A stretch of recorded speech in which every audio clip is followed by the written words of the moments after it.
Gucci, Louis, Louis, Gucci, Gucci, Louis, Louis, Gucci, Gucci, Louis, Louis.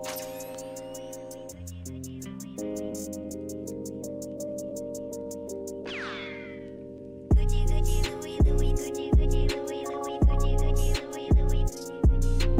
Fendi, Fendi, Prada, Fendi, Fendi, Prada, Fendi, Fendi, Prada, Gucci, Gucci, Louis, Louis, Gucci, Gucci, Louis, Louis, Gucci, Gucci, Louis, Louis. Fendi, Fendi, Prada, Fendi, Fendi, Prada, Fendi, Fendi, Prada, Gucci, Gucci, Louis, Louis, Fendi, Fendi, Prada. Them basic bitches wear that shit, so I don't even bother. Gucci, Gucci, Louis, Louis, Fendi, Fendi, Prada. Them basic bitches wear that shit, so I don't even bother. I put that on my partner, I put that on my family. Oakland City represent, address me as your majesty. Yeah, you can kiss a ring, but you can never touch the crown. I smoke a million Swisher blunts and I ain't never coming down. Bitch, you ain't no Barbie, I see you work at Arby's. Never too super silent, hurry up, I'm starving. Gnarly, radical, on the block I'm magical. See me at your college campus, baggy full of Adderalls. Call me if you need a fix, call me if you need a boost. See them other chicken heads, they don't ever leave the coop. I'm in the coupe cruising, I got the stolen plates, serving all the fiends over there by the Golden Gate. Gucci, Gucci, Louis, Louis, Gucci, Gucci, Louis, Louis, Gucci, Gucci, Louis, Louis. Fendi, Fendi, Prada, Fendi, Fendi, Prada, Fendi, Fendi, Prada, Gucci, Gucci, Louis, Louis, Gucci, Gucci, Louis, Louis, Gucci, Gucci, Louis, Louis. Fendi, Fendi, Prada, Fendi, Fendi, Prada, Fendi, Fendi, Prada. Gucci, Gucci, Louis, Louis, Fendi, Fendi, Prada. Them basic bitches wear that shit, so I don't even bother. Gucci, Gucci, Louis, Louis, Fendi, Fendi, Prada. Them basic bitches wear that shit, so I don't even bother. I put that on my partner, I put that on my family. Oakland City represent, address me as your majesty. Yeah, you can kiss a ring, but you can never touch the crown. I smoke a million Swisher blunts and I ain't never coming down.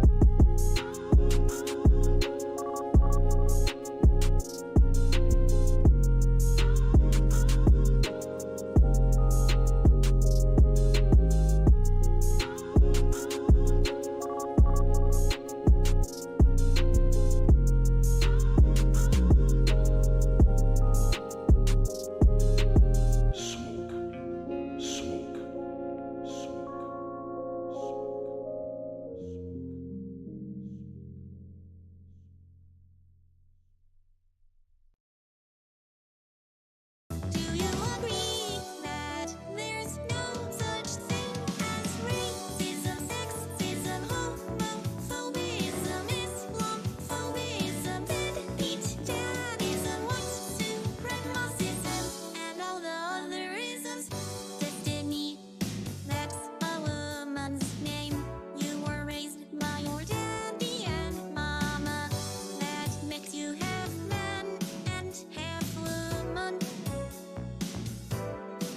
You are a beta. You're not a real man, beta. I just have one question for ya, beta. There's just one thing I want to know. Destiny, do you love all people? Do you really love the blacks? Destiny, do you love black people? Why can't you just answer the question? Destiny, do you love all people?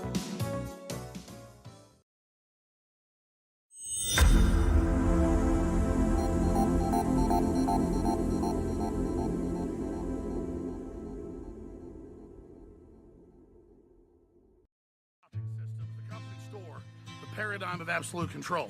And that's why we're just out here doing simple things, pointing out that we're meant to be in nature and be natural. And this is where we find the source that God made to transcend the New World Order. And that's why they want to try to keep us out of it. I'm angry. I've had enough of these people. They're a bunch of Christian murderers, scum. They're on giant death factories, keeping babies alive and selling their body parts. What more do you need to know about these people? I go out and face these scum. They literally crawl out from under rocks. They have green looking skin and they run around screaming, we love Satan, we wanna eat babies. I have them on video. Hillary's in the creepy, weird, sick stuff, man. She sleeps in the same room with that creepy, weird woman whose mother wears a hood over her head. What the hell? That woman number one is ugly. Imagine how bad she smells, man. I'm told her and Obama just stink. Obama and Hillary both smell like sulfur.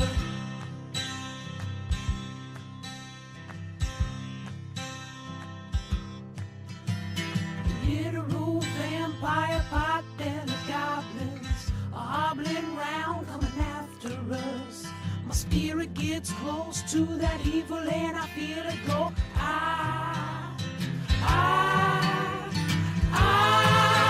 We're such self-centered crap. We don't even notice hell itself rising up against us. Millions of pointed people of the very worst type, and I'm so pissed. We're gonna stab your daughter at the mall. We're gonna stab your wife, your son. We're gonna stab you with a butcher knife, and then the police chief is gonna say, we love our Somalis, we love our Muslims. Oh, they're so good, oh, they're so sweet. I was watching Fox News as I worked out this morning. Whores in this house. There's some whores in this house. There's some whores in this house. There's some whores in this house. I said certified freak. 7 days a week. Wet ass P word. Make that pullout game weak. Yeah, you effin' with some wet ass P word. Bring a bucket and a mop for this wet ass P word. Give me everything you've got for this wet ass P word. Beat it up, N word, catch a charge. Extra large and extra hard. Put this P word right in your face. Swipe your nose like a credit card. Hop on top, I wanna ride. I do a kegel while it's inside. Spit in my mouth, look in my eyes. This P word is wet, come take a dive. And continue along these lines. And it gets significantly more vulgar. Like, a lot more vulgar. I will eat your leftist ass like corn on the cob. I'm ready. I will eat your ass. I will eat your leftist ass like corn on the cob. I'm ready. I will eat you. I will eat your ass. My children aren't going hungry. I'll do it. I'll drink your blood. And I'm starting to think about having to eat my neighbors. You think I like sizing up? I'm gonna haul him up back chain. Chop his ass up, size it up. I'm gonna haul him up back chain. Chop, chop, chop, chop. I will eat your leftist ass like corn on the cob. I'm ready. I will eat your ass. I will eat your leftist ass like corn on the cob. I'm ready. I will eat you. I will eat your ass. I'll barbecue your ass flat. I will cook your ass up so fast, and I'll tell them, oh, I killed a cow out back, baby. You think Christ would eat somebody? He would never do that. I will. I'm ready to hang them up, gut them and skin them and chop them up. You know what? I'm ready. I will eat your leftist ass like corn on the cob. I'm ready. I will eat your ass. I will eat your leftist ass like corn on the cob. I'm ready. I will eat you. I will eat your ass. I will eat your leftist ass like corn on the cob. I'm ready. I will eat your ass. I will eat your leftist ass like corn on the cob. I'm ready. I will eat you. I will eat your ass. That's why I want the globalists to know. I will eat your ass first. I swear to God, if it's the last thing I do, I'm gonna get my hands around your throat.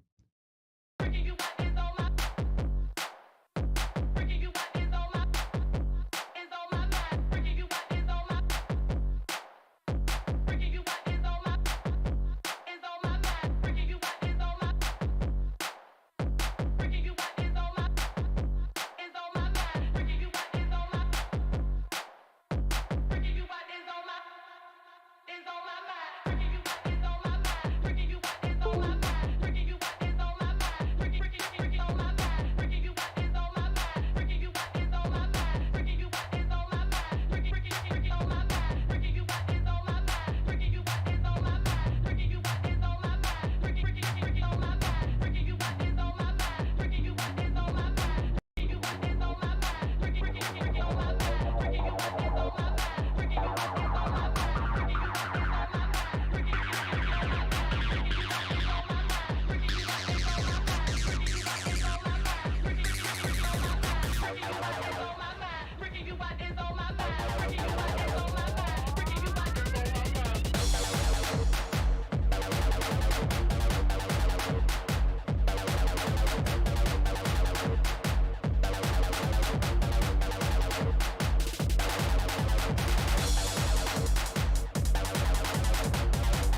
Yeah, it's another B-Word broadcast. Let's go! How's it going, everybody? Welcome to the B-Word broadcast. It is, holy cow, getting closer and closer to the end of August.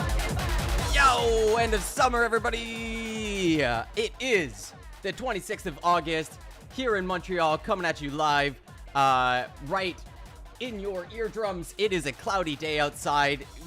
Nothing better to do than to cover the news. Holy crow, and it's an F5 Friday, everybody. The weekend it's right there. I can see the weekend. It's right there. I want it. And I got a great weekend planned. I'm so excited for tomorrow. My niece is going to be in town. It's going to be a great time. So here we are, the B-Word broadcast. We got lots of great news lined up for today. All sorts of crazy stuff is happening, but the big story, the big thing we're waiting for, the chasm shifting event, I think it might be, the affidavit for Trump is gonna go public. We're gonna find out why he got raided, why he's being investigated about being a spy, maybe? The Espionage Act? Oh man, it's spicy. It's a spicy empanada, let's just say that, okay? And I'm here for it, you're here for it, I hope you're doing good. How you doing, Sandy? Ça va bien? Ça va bien? Est-ce que t'as passé bien ta semaine, là? Je veux prendre tes nouvelles, si c'est possible. And I gotta find myself somewhere to dance, man. I am craving it so badly. I haven't, gone dancing in, maybe a year and a half, 2 years? Pre-pandemic, even? Gosh. No, I think there was one time right as pandemic was happening, tried to make a swing dance happening, and it was a bit sketch. It was a bit sketch. All right, everybody, make sure you stay with only your partner and masks on, and don't kiss. It was a good time, but I remember, I think, yeah, it ended up being an odd evening out for me. A very odd evening out. Oh geez, but that's a story for another time. We're here to check out the fall of the great American empire, the American experiment. Not all civilizations last forever. And I think I'm gonna, maybe next week, I got a bunch of debates, a bunch of conversations lined up for the next coming weeks, at least 2. And I'm thinking of shopping around an idea which is based off of a lovely video done by Kurzgesagt, in a nutshell. And it's the question, is civilization on the brink of collapse? Should be fun. Should be a real good... We'll see who are the doomers and who's still hopeful and thinks that things are going to turn out great. So I think I'm going to try to shop that around, see if I can get any anyone interested. I'd like to do one-on-ones if possible, just because you get a more coherent conversation. It's a bit more chill. But we blasting off. We letting the world know I'm live. With the link attached in the tweet. I'm coming up on a year of this, I think, and I'm still making beginner streamer mistakes. But here we go, everybody. Here we go, chat. We're live. We're telling the world. We blasting off. If you on Twitter, please share that out just so that I can boost those numbers, everybody. And yeah, I think it's gonna be a hot day. It's gonna be a hot day for streaming, and then I'm going for sushi later tonight. It's gonna be a gas, and I'm thinking I might do a bit of music. I got a bunch of poetry to work on, specifically like a lovely. I really gotta work on this song where I'm smushing together a poem about beauty, and that song I play to introduce you to a musical set. But they just work really well together, and it's exciting because it's half spoken word, half sing-songy, and I really like that. If you ever see a poet take the stage and they start off with a melody, you're like, all right, I'm ready for this. Or if you're listening to a really lovely song and there's a great rap, I don't know, there's something about that mix of fast sense making and melody and harmony that I just jive with. So I want to work on that. If we run out of news, which is possible, but probably not, I got 2 hours to fill until the big story of the day that we're waiting on. And I got so much lined up. So, yeah, enough banter. Let's get into it. Let's get to... I think I got a bunch of, like, just silly nonsense to get us started. Bunch of cool stuff from the internet. Before we drop into the hell that is American politics. Okay, so yeah. This picture is going viral, and I didn't know it. I've never seen anything like this before. This blows my mind. Somebody's making a joke that they've, you know, like this is a final boss, and it's like the Pope sitting in front of this mural. Like, what is this? What is happening? It looks so ghoulish. Is that Jesus? Is he flying out of, like, the souls of sin? I don't know what's happening here, but it looks like a final boss battle. I feel like I'm about to pull out Excalibur and have to use it. All right, so this was a story in the National Post. Rents are so high in Toronto that students are living in homeless shelters. Yeah, we've got homeless undergrads. Awesome. Super. Wait, I thought I was starting with light fluff and not politics. I lied to you. I'm so sorry. Let's see here. Where is my light fluff? I swear I had some. Oh, it's way back there. Oh, jeez. Yeah, okay, screw it. We're gonna cover the news, everybody. Oh, actually, this is a really fun fluff story, and it's news, so it's a good segue. This has been breaking in Canada. I don't know if y'all been following this, but it is the oddest. It is such a bizarro world Canadian version of QAnon, of like strange people being very strange. So apparently there's like this group called the United People of Canada, and they've like occupied an Ottawa church even after like they've been evicted by a judge, and I think they like sprayed water guns and stuff at people who were trying to film. So let's take a look. It's really unhinged. I think they think they're like a separate legal entity. They're like, we're a country now, everybody. So let's take a look. Yeah, look at look at it. He's even in the camo. Bro. Yeah. I can't even. It says Ram Ranch in the back. That's great. What is happening? You're now disturbing a social benevolent gathering. The police have been called. The police have been called, everybody. Please remove yourself from the area. Disturbing a social benevolent gathering. Charges may be laid. Charges may be laid, everybody. In a toy court with toy Bunums. You will be represented by Mario and Luigi. Look at these goofballs. He's got the sunglasses and the camo, which makes it feel like he's trying to be a cop, but then the loose fitting shirt with the toy gun, I just can't. And the red caps. Interesting, they're all wearing red caps. You notice that? And how can we forget the crown? Stay with me. She's got the greatest position. She's just loving this. She's just chilled, sitting way back. Like, yeah, this is some good times. You're trespassing. Remove yourself from the property. You're gonna do it again. It's not that complicated. It's private property. He asked you to leave. Like, how is that? Oh man. Don't you know your property? Like, everything was fine until you refused. You can stand right there on the sidewalk. Okay, nothing has ever made the Canadian accent sound goofier than somebody spraying water from a water gun while calling. Oh, they put up flags and everything with this weird tree on it. Film all you want. This is creepy. Freedom of press. Anything from public standpoint, you're allowed to film. You're not allowed to come on somebody's property unless you're invited. You're asked to leave. Just literally shooting water. You're now disturbing a social benevolent gathering. The police have been called. Those that were just removed from the property, please remove yourself from the area. Disturbing a social benevolent gathering. I mean, what is this? It's so odd. It's so bizarre. Everything was calm. You had to make the space. Save Canada. Stay with me. You're trespassing again. Make sure you I thought we were a country. you're trespassing. I thought this was Canada. I'm gonna do it again. Not that complicated. It's private Bro. property. He asked you to leave. This is so odd.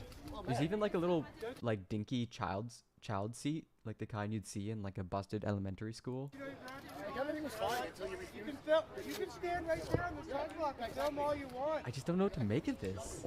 Freedom of press. Anything from public standpoint, you're allowed to film. You're not allowed to come on somebody's property unless you're invited. You're asked to leave. Okay. All right. Okay. All right. Okay.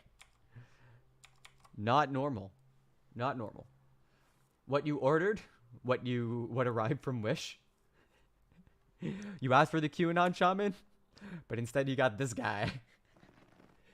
Is that tinfoil? Is that tinfoil and tape? Bro. And gloves? Dishwashing gloves?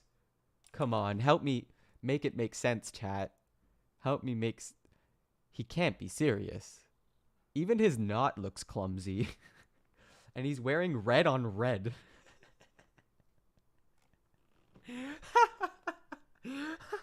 Their color pattern for all of their materials is red and bright yellow. He's got his red shirt with the white... Okay, it's a tree and then a bunch of maple leaves in the tree. It's a maple tree. This is such an odd... I've never seen anything like this. Go Canada. Truck yeah, everybody. We're really gonna make it onto the main stage like this. I wonder what the Queen of Canada has to say about it. Okay, so that was a nice soft upbeat note before we cover the news, which is always kind of grim. I don't even know where to get into it. There's so just ooh, geez, oh man, that's not a good one. Oh, that's not a good story either. Maybe we start here. Oh no, that one's about Nazis. Oh geez, man. I mean, and the bad people. Okay, so this was pretty big news. Let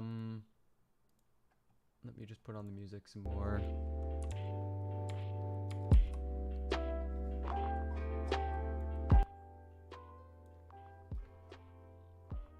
All right, so Moderna is suing Pfizer-BioNTech, alleging that coronavirus vaccine patent infringement. I just thought this was like an interesting story. Like, what's going on there? Seems a bit odd. Yeah, I'm just gonna fix my camera real quick. So,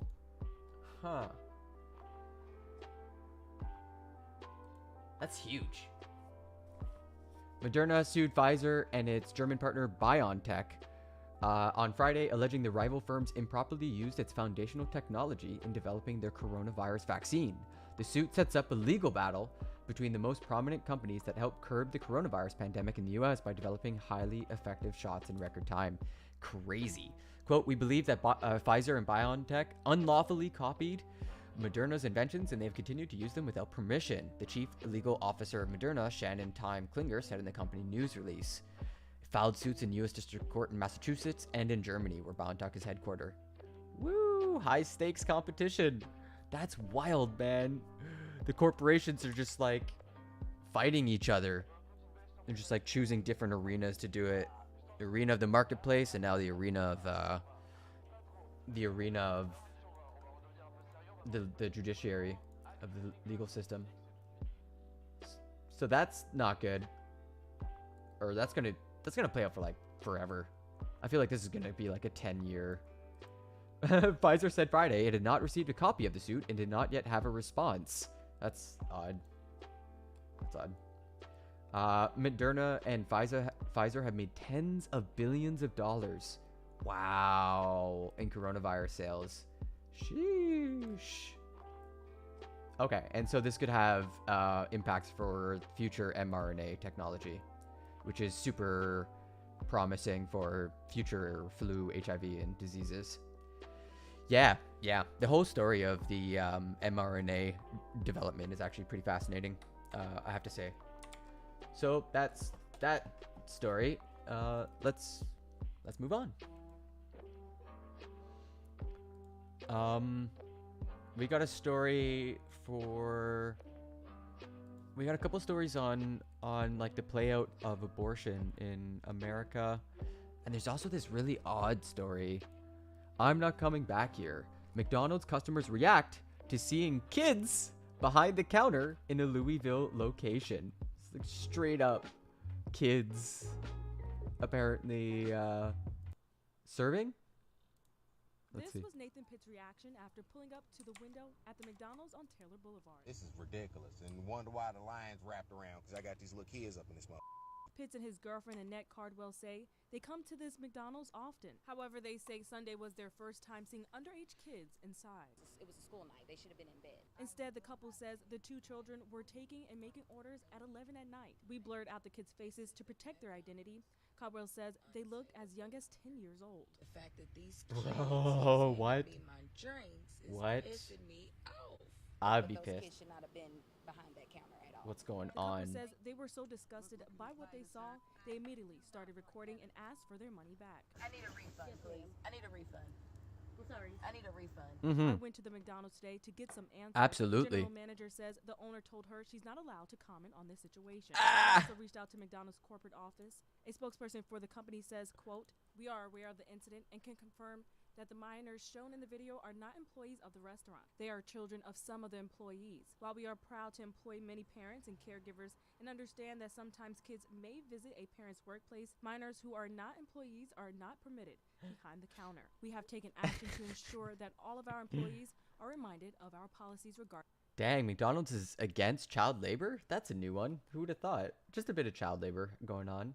This isn't the first time I've heard of this. There's another story about that. I think like a big investigation into like I can't remember where it was, but there was like a lot of child labor that was coming back. So reminder, 40-hour work week was built off of the back of labor unions fighting blood in the streets. And they will come and put your kids to work apparently. Jeez. Okay, moving on. We've got ourselves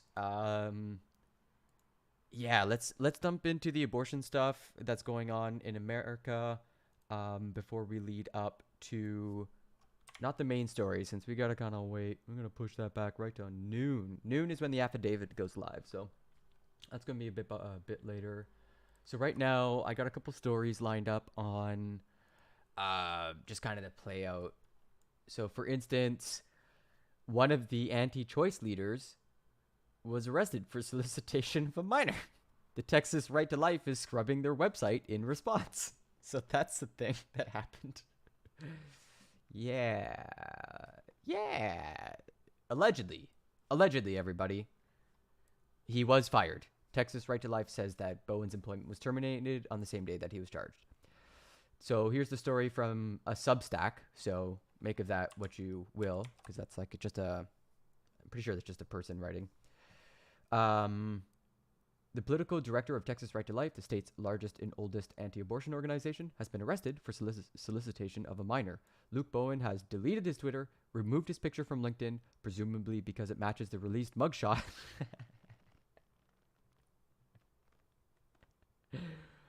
Oh shit. And taken down any mention of Texas Right to Life. In response, the group has been scrubbing Bowen's name from their website. Wow. So, yeah, that man's career's well and truly over. In other news, there's like a floating clinic that is providing reproductive care in federal waters, which I think is cool. I feel like this organization's been around. There's like an organization from like maybe Scotland that was doing this. Abort Offshore is a floating clinic that performs legal abortions up to 20 weeks of pregnancy in federal waters on the eastern Gulf Coast. We have numerous points throughout Texas, Louisiana, Mississippi, and Alabama. Our comfortable share-to-share voyage takes about 5 hours, with the procedure itself only lasting about 10 minutes. Our surgical abortions are 99.8% effective and result in minimal aftercare or bleeding, allowing for a return to normal activities within 24 hours. Because of course, in America, that's probably all the time you have. You gotta go do it on the weekend. Yo, what a world out of reach of state laws. That is, man, it's like Gilead. It's exactly like Gilead. There's literally just an offshore federal organization doing quickie. What's the Sarah Silverman joke? Oh no, a quickie. Oh jeez. And she had to apologize for this joke. Oh, and it's now real. Oh my god, this is hell world. Sarah Silverman once did a whole joke about how absurd it was that women treated abortions like this, whatever, like a small thing, by making the joke that she was just going out for her quickie abortion. And it was spicy at the time. And she had to apologize and everything for it because conservative media's lost their minds. But here it's just like, it's just the reality now. It's just literally the reality. The first thing, some of the most important information on this page is right here in this text, emphasizing how much time it takes and how effective it is and safe. Only lasting about 10 minutes. Wild. Okay. So following up on that, I guess one of the cool things about this is that since Roe v. Wade was overturned, like it's been a boon for Democrats, like politically. It's really been great for them. It looks like, hey, there's a positive out of this hell world landscape of offshore medical clinics providing key reproductive care. Okay, so this is a quick story from Aaron Blake. Let's throw on some music. Excuse me. Also, how you doing, chat? Welcome to the stream. The signs are disparate, inconclusive, and perhaps not fully applicable to the 2022 midterm elections, but virtually everything since the Supreme Court overturned Roe v. Wade back in June suggests Republicans have a political problem on their hands now that they've obtained their long-sought goal of being able to severely restrict and even ban abortion. And if you look closely, you'll see signs of potential buyer's remorse creeping in. To the extent Republicans rethink their extremely restrictive posture on abortion in the days ahead, a South Carolina state legislature might have provided a crystallizing moment last week. And like, in terms of extremely restrictive posture, I've heard some crazy stuff on, what was it, The Daily, just a few days ago? Investigating some, not investigating, but doing interviews with like Right to Life or whatever, and they're going hard. They're like, yeah, women should be murdered for doing abortions, just straight up. They took a life, we gonna take theirs. Like, that's how hardcore things have gotten ideologically. It's at the far end of the far right, but it doesn't matter because like that's kind of where all the marching orders are coming from. It's like where all the, well, not marching orders, but man, the right-wing evangelicals have a huge amount of influence. Just look at Mike Pence. But that being said, at a hearing, State Representative Neil Collins, a Republican, recounted the arduous journey faced by a 19-year-old thanks to an abortion ban he himself supported. We actually watched this when this broke. It's heartbreaking. And it's a real, like, leopards ate my face. We're going to watch it again because it is insane to watch this. This man being like, oh, wow, I passed a law and it's immediately harming people.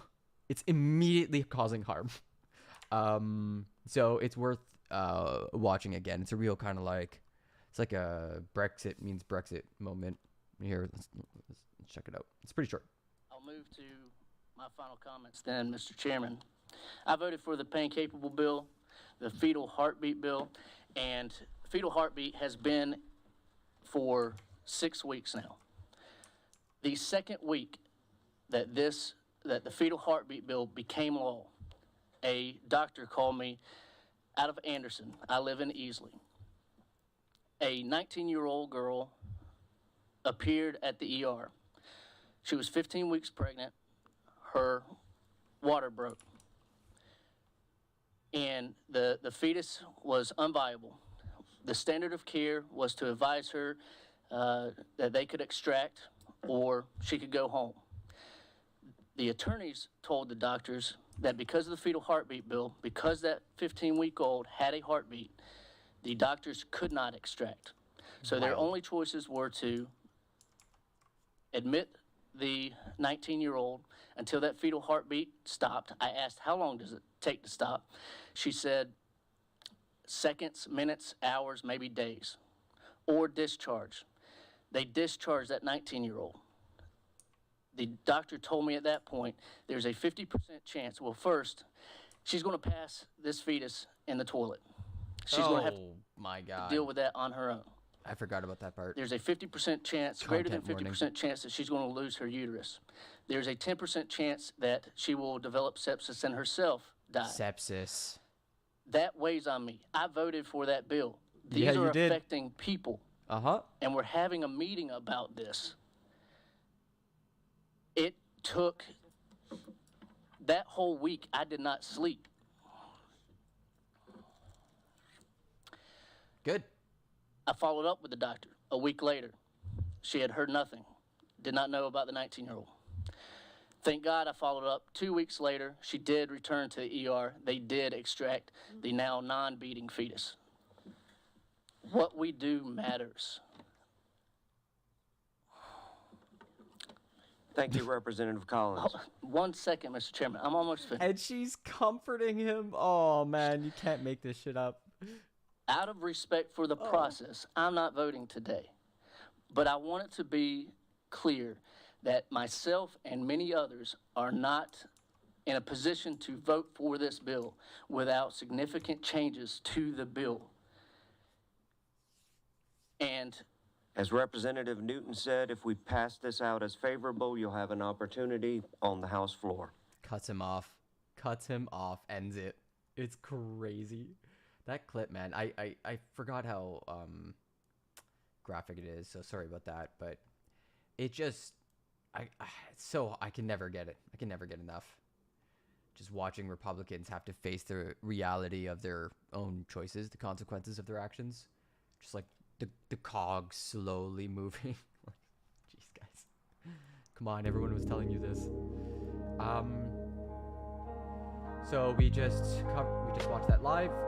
So this is a dilemma previewed long before the Supreme Court's momentous decision. In many states, Republicans passed restrictive laws and what's known as trigger laws that would ban almost all of abortions, including in cases of rape and incest, and with stringent rules for exceptions to protect the mother's health. So yeah, here's just a list of them. It's just like all sorts of this is actually yeah, looks like these are just stats saying, look, this is an important issue for Democrats. People care about this. They're turning out in droves, which, yeah, it's based. I mean, people have to like get out and, unfortunately, I hate to say it, but vote harder apparently. Gotta vote harder, everybody. Okay, next story. Apparently a Texas judge has overturned a state ban on young adults carrying guns. It's the first major ruling since the U.S. Supreme Court's landmark decision on weapons rights says a state ban is unconstitutional, so now a federal judge has followed it up by getting rid of the state's ban on people aged 18 to 20 carrying handguns in what appears to be the first major. This is in the wake of Uvalde. I just want to make this super clear. An 18-year-old with a AR like went and did that, and now they just made it possible for 18-year-olds with handguns to go and do whatever the hell they want. That's incredible. The challenge to the Texas state statute that bans young adults not in active military service from having handguns in public was filed in 2021. Damn, man. The right of the people to keep and bear arms shall not be infringed. Truck, yeah, brother. In June, the U.S. Supreme Court ruled for the first time that the Second Amendment guaranteed an individual right to carry weapons in public for self-defense. You gotta use a history-only test, everybody. Remember, you gotta know your history. Yeah. The undisputed historical evidence establishes that 18 to 20-year-olds were understood to be a part of the militia in the founding era. At a time when guns were muskets, not handguns that you could put in your pocket. Like, This is pretty bad. This is pretty scary. So that's fun. There's a bunch of like this you posts.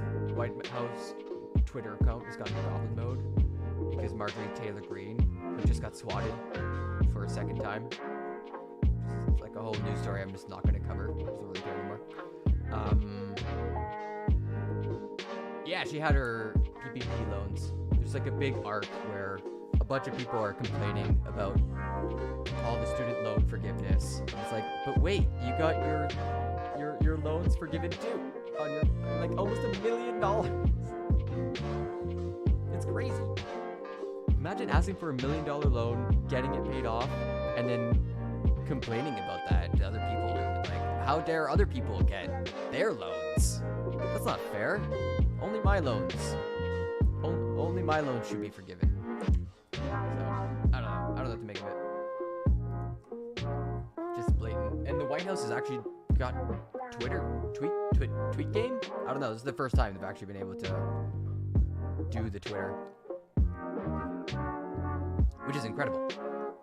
You know, you never see good tweets from politicians. It's like, what, Fetterman? Guy going up against Dr. Oz? Excuse me. Pardon me. Okay, so it's cool, even though like abortion might be getting completely made illegal in America. It's cool because in Texas they're just gonna get rid of rape. They're just gonna ban rape. So it should be cool, everybody. Just gonna outlaw it. That's what we need right now. We all need to understand what the true cost of this decision is. This decision that Greg Abbott made a year ago to sign the most restrictive abortion law in the country, with no exception for rape, no exception for incest. A governor who promised, when asked by one of you what he was going to do about the fact that rape victims were now going to be forced to carry their rapist child, and he said, don't worry about it, we will eliminate rape in the state of Texas. More women have been raped in this state than any other state in the union on his watch. Really? The ability to bring perpetrators to justice has declined by half on his watch. There are more than 3,000 untested rape kits at DPS headquarters in all. That's always the stuff that like really pisses me off. You know, like I used to be one of those idiots who's like, you know, women should just go to the police, and that's like that's the official, and there'd be like a lot of condescension in response because you got to know that the police just don't do the rape kits. They just like let them expire and stuff. There's all sorts of really crazy stories like that. They just don't treat the claim seriously, and you end up with stuff like this. Austin, just on his watch right now. The only way through this is to defeat him, but also to understand who is bearing the brunt of this attack on the women here in Texas. So Beto O'Rourke, you know, he might actually beat Ted Cruz this time, but I don't know, everybody. It's hard to say. I'm sure Uvalde might move the needle because Uvalde was just so deeply fucked up. I don't know what to say. I don't know why people stopped talking about Uvalde kind of. Like it's kind of fallen off the map. It's crazy. We got a bunch of cop shit, and then we have Nazi stuff, and the bad people stuff, the fascists. So lots of good stuff coming. Let's see here. Oh, this is a good one. All right. Oh wait, here we go. So there is cell phone video of these horrible officers blocking a pregnant woman from entering an emergency room. Let's watch. Should be great.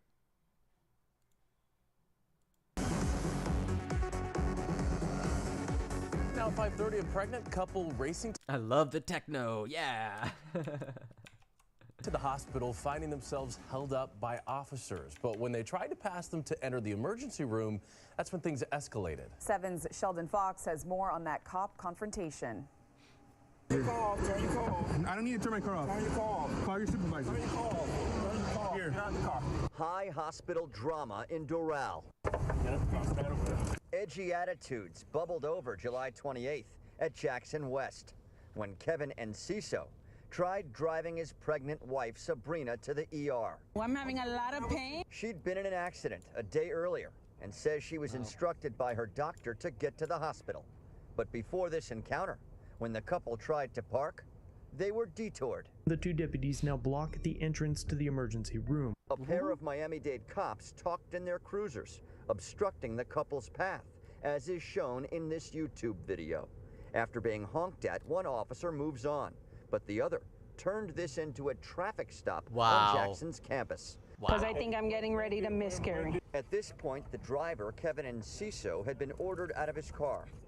He also refused to show his license and demanded the officer's supervisor. I am coming to the ER today because my doctor stated that that's what I needed to do to make sure I don't lose this child. This as Sabrina Enciso took video. I don't need to talk to you. You're civil servant. You listen to me. All right. That's it. Okay. Wow. You move out the way when I have an emergency. That's it. The family is familiar with Jackson since the patient also works for the hospital system. What is your title with Jackson Hospital? I'm a financial analyst. I work in the business office. The policeman who identifies himself as Officer Daniels provides his own diagnosis. She's alert, she's breathing. Steps from the emergency room door, Officer Daniels calls fire rescue. Stay on the curb over there. The family says their civil rights were violated and have filed a complaint. The family eventually did get the medical That is actually way crazier than I thought it would be. I thought it was just like he was in the way, they honked, it was a bit of a confrontation, then they moved and oh no. They were here at the hospital for a few hours, they said. This, as we said, is under an internal affairs investigation. We'll keep you posted. I can We're in barely Doral. believe that. Sheldon Yo, how's Fox, it going, Still today in Chief? Florida. We're covering all sorts of variable stories until we get up to the main. Basically killing time until noon, which is when the affidavit goes live. And we should find out, and then I'll probably end stream around one or so. I got my niece coming into town and gonna go party it up. Yeah. So here's the same guy, Jacob Desu, the cop who pulled a gun on the prank. Sorry, totally different cop who pulled a gun on a pregnant woman. We watched that video, I think, was it yesterday or maybe even as far back as Monday, but it was straight up just a cop pulling a gun on a pregnant woman in a car with her 3 kids because she had the audacity to drive to a gas station, a well-lit gas station, during while she was getting pulled over, instead of, you know, just a poorly lit country road. And he pulled a gun on her for that. So here's the same guy where he tackled Neil Don and held a gun to the head of a bail bondsman who was apprehending a person with a warrant. The cop wouldn't listen, and the person with the warrant got away. So this should be fun.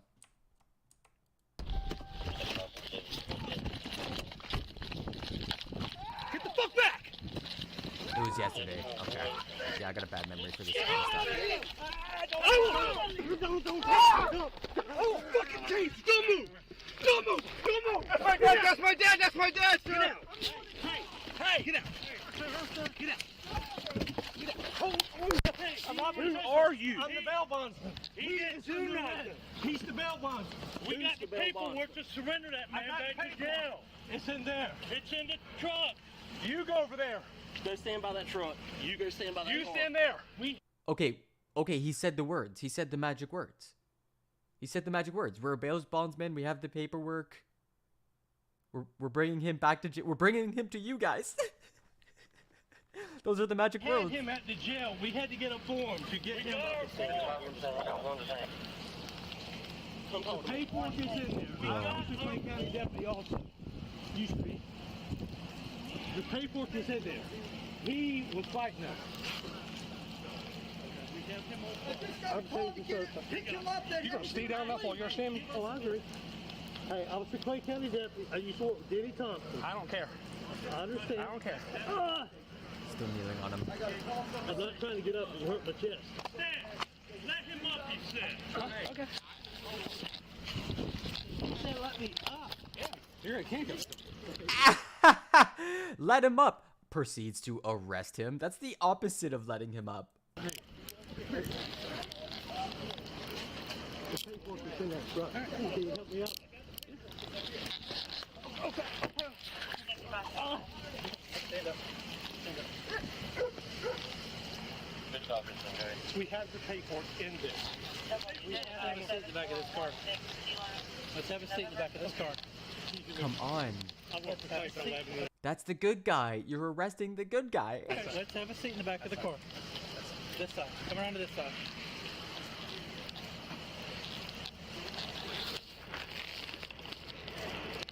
Don't do it. Hey, where'd that guy with the green shirt go? Hey, where'd that felon go? Where'd that mass murderer go? His son, the one that had detained. I put the one guy in the back of your car. Yeah, Bro, no shot. No shot. He just realizes it now? Hey, where'd that guy with the green? We don't know why we don't know why they were stopped. We don't have that context. The clip just starts at the moment that they're getting arrested, right? Like, it's just a really sudden start. I'll scrub around, but I'm guessing like maybe they saw him arrest that man, or you know, it's just a regular traffic stop or something stupid. But there's probably some key context we're missing. But clearly there's some lapse of judgment going on here. Sure, got it. His son, the one that had detained. I put the one guy in the back of your car. Yeah, the guy they were trying to get is gone. The guy they're trying to get is gone. That's we just messed up, man. I can't find the son. The son? Yeah. The one they're trying to detain. Both of them. The vanilla folder is... Where was he? Our paperwork. We don't know. This is his folder. I grabbed him out of the car. No. Good. You can't be serious. Hold on to that for a minute. If you look at the disclosure notice, you go ahead and flip to it if you don't mind. Let me get my readers out. Go ahead. I ain't got nothing on me. Go ahead. I don't want to get shot for no good reason. No, we're not trying to shoot nobody. We're just trying to figure out everything going on. We're just trying to figure it out, you know. We don't know what we're doing or why we're arresting people. We just want to arrest some people. You're a person. And that guy had him very naked choke. I pulled him out. Okay. No sense of urgency. Hey, Green. Can you clear on the area for a man, light green, neon shirt, and jeans? There you go. Neon green shirt and shirt. Jeans. White guy, black guy. So that guy has probably been running for like 2 minutes straight. That's how long it took to put out a call. White guy. Tattoos on his hands. Man, that police even had a "We the People" tattooed on his arm. Oh my god, the cringe. Imagine tattooing the Constitution on your arm. Oh. I'm thin blue line. I uphold the First Amendment. Alright, so, what's his date of birth? Just check you out. I know you're shaking up, but you're saying about your shoulder. You have a little cut right there. Are you sure you don't want EMS to just come here and check you out real quick? Yeah, let's have them take a look. I'll just go ahead and have them take a look. You can go wait in your truck if you want, sir. You don't? Okay. Yeah, now that we've bruised you up in our investigation that freed the alleged criminal, do you want us to call an ambulance that's going to cost you 10 grand to check out the minor scrapes and bruises? It's probably good for you. Looks like he resigned. Okay, so there you go. That's probably what's going on. Florida deputy forced to resign after pulling a gun on pregnant black woman. So yeah, he did have to eat it. Wow, everybody. He had to lose his job. He only threatened 2 lives.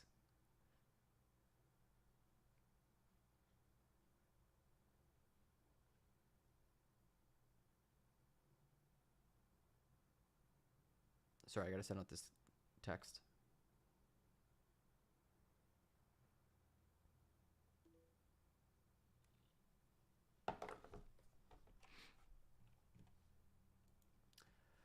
Okay, so yeah, that's fun. Good story. Begin with a developing story this afternoon. Horror at a high school. A student rushed to the hospital after a terrifying fall. 7's Jessica Holly is live at Palmetto Senior High School in. Oh, this is the next story. Sorry. I'm just playing a random video. Excuse me. Okay, we're moving on. Moving on. We got some Nazi shit. I think we're gonna check that out after Biden's State of the Union, which is coming up shortly. Shaquille O'Neal explains why he thinks the Earth is flat. So, I don't know if your heads are ready to be blown. Oh, but where is it? Let's see here. He was asked if the conspiracy theory of believing in the flat Earth were a joke, or if he did believe the notion to be true on the Kyle and Jackie O show. Quote, "It's a theory," O'Neill told hosts Kyle and Jackie. "It's just a theory. They teach us a lot of things. It's just a theory." "I flew 20 hours today. Not once did I go this way," O'Neill said, noting he didn't tip over or go upside down. He added that he's also unsure about whether the planet is spinning. Quote, "You know, they say the world is spinning. I've lived on a lake for 30 years, and I've never seen the lake move to the left or right." That's awesome. That's awesome. That's super fun. I don't know how you don't have fun with that story. Man believes Earth is flat. Because if it was spinning, you'd be flipping over all the time, right? You know? You'd be flipping upside down over and over and over again. And everybody would fall off the planet every time it spun. So, of course, it doesn't spin. MAGA boomer. "At your age, I paid off college and bought a house with hard work." Millennials. "At your age, college was 3% of median salary. Now it's 20%. A median home was $17,000. Now it's $363,000. The top marginal tax rate was 70%. Now it's 37%. You worked hard and then closed the door behind you." Yeah, nothing like poking at that economic anxiety. Am I right, everybody? This is a fun story. In Florida, some political activists are planning to donate Arabic "In God We Trust" signs to Texas school districts. It's so good. It's so good. It's so funny.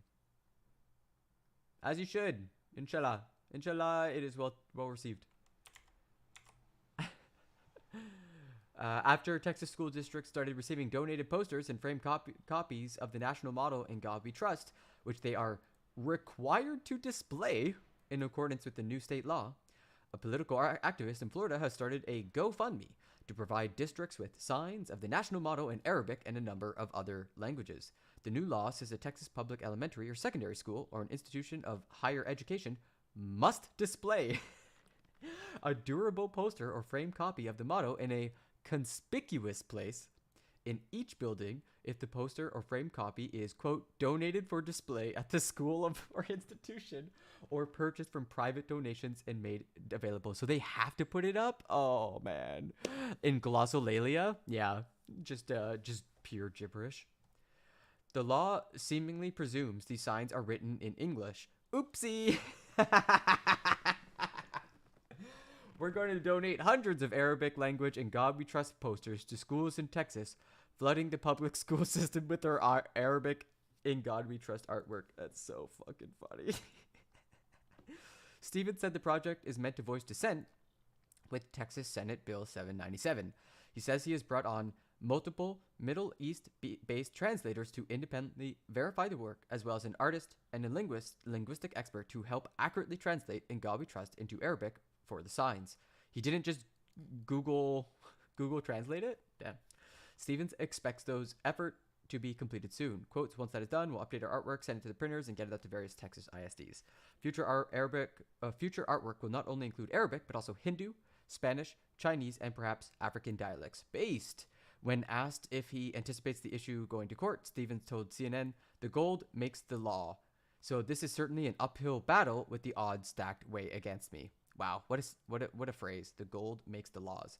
To me, this isn't about Texas telling me no. Rather, I see it as yet another example in a rapidly expanding problem of diluting the First Amendment Establishment Clause and all. My fight isn't just in the Lone Star State, but a broad nationwide call to arms. Absolutely. There's been long-going discussions about how, like, the First Amendment is just being expanded far beyond its original purpose. It's just, like, being used as a judicial cudgel. So expanded his goal to 250,000. He's made 11 grand. Jeez. Okay. 26? Yeah, 10% of the way there. So freaking funny. I doubt it's going to get up to $250,000. He's dreaming. He's dreaming. Absolutely dreaming. Okay, so there is a video you are not supposed to watch. You may have already seen it, but if possible, don't watch this video. Tesla and Elon Musk don't want you to watch this video. Okay? Okay? You cannot watch this video with 200,000 views. It's a video of a Tesla crashing into a child dummy as the auto brake test fails. Don't watch this, everybody. Close your lying eyes. Hey, Snack Dak, how you doing? How's it going? Wait, don't watch this video. Oh, jeez. Oh, no. Oh, jeez. I hope you didn't watch that video. Just cover your eyes.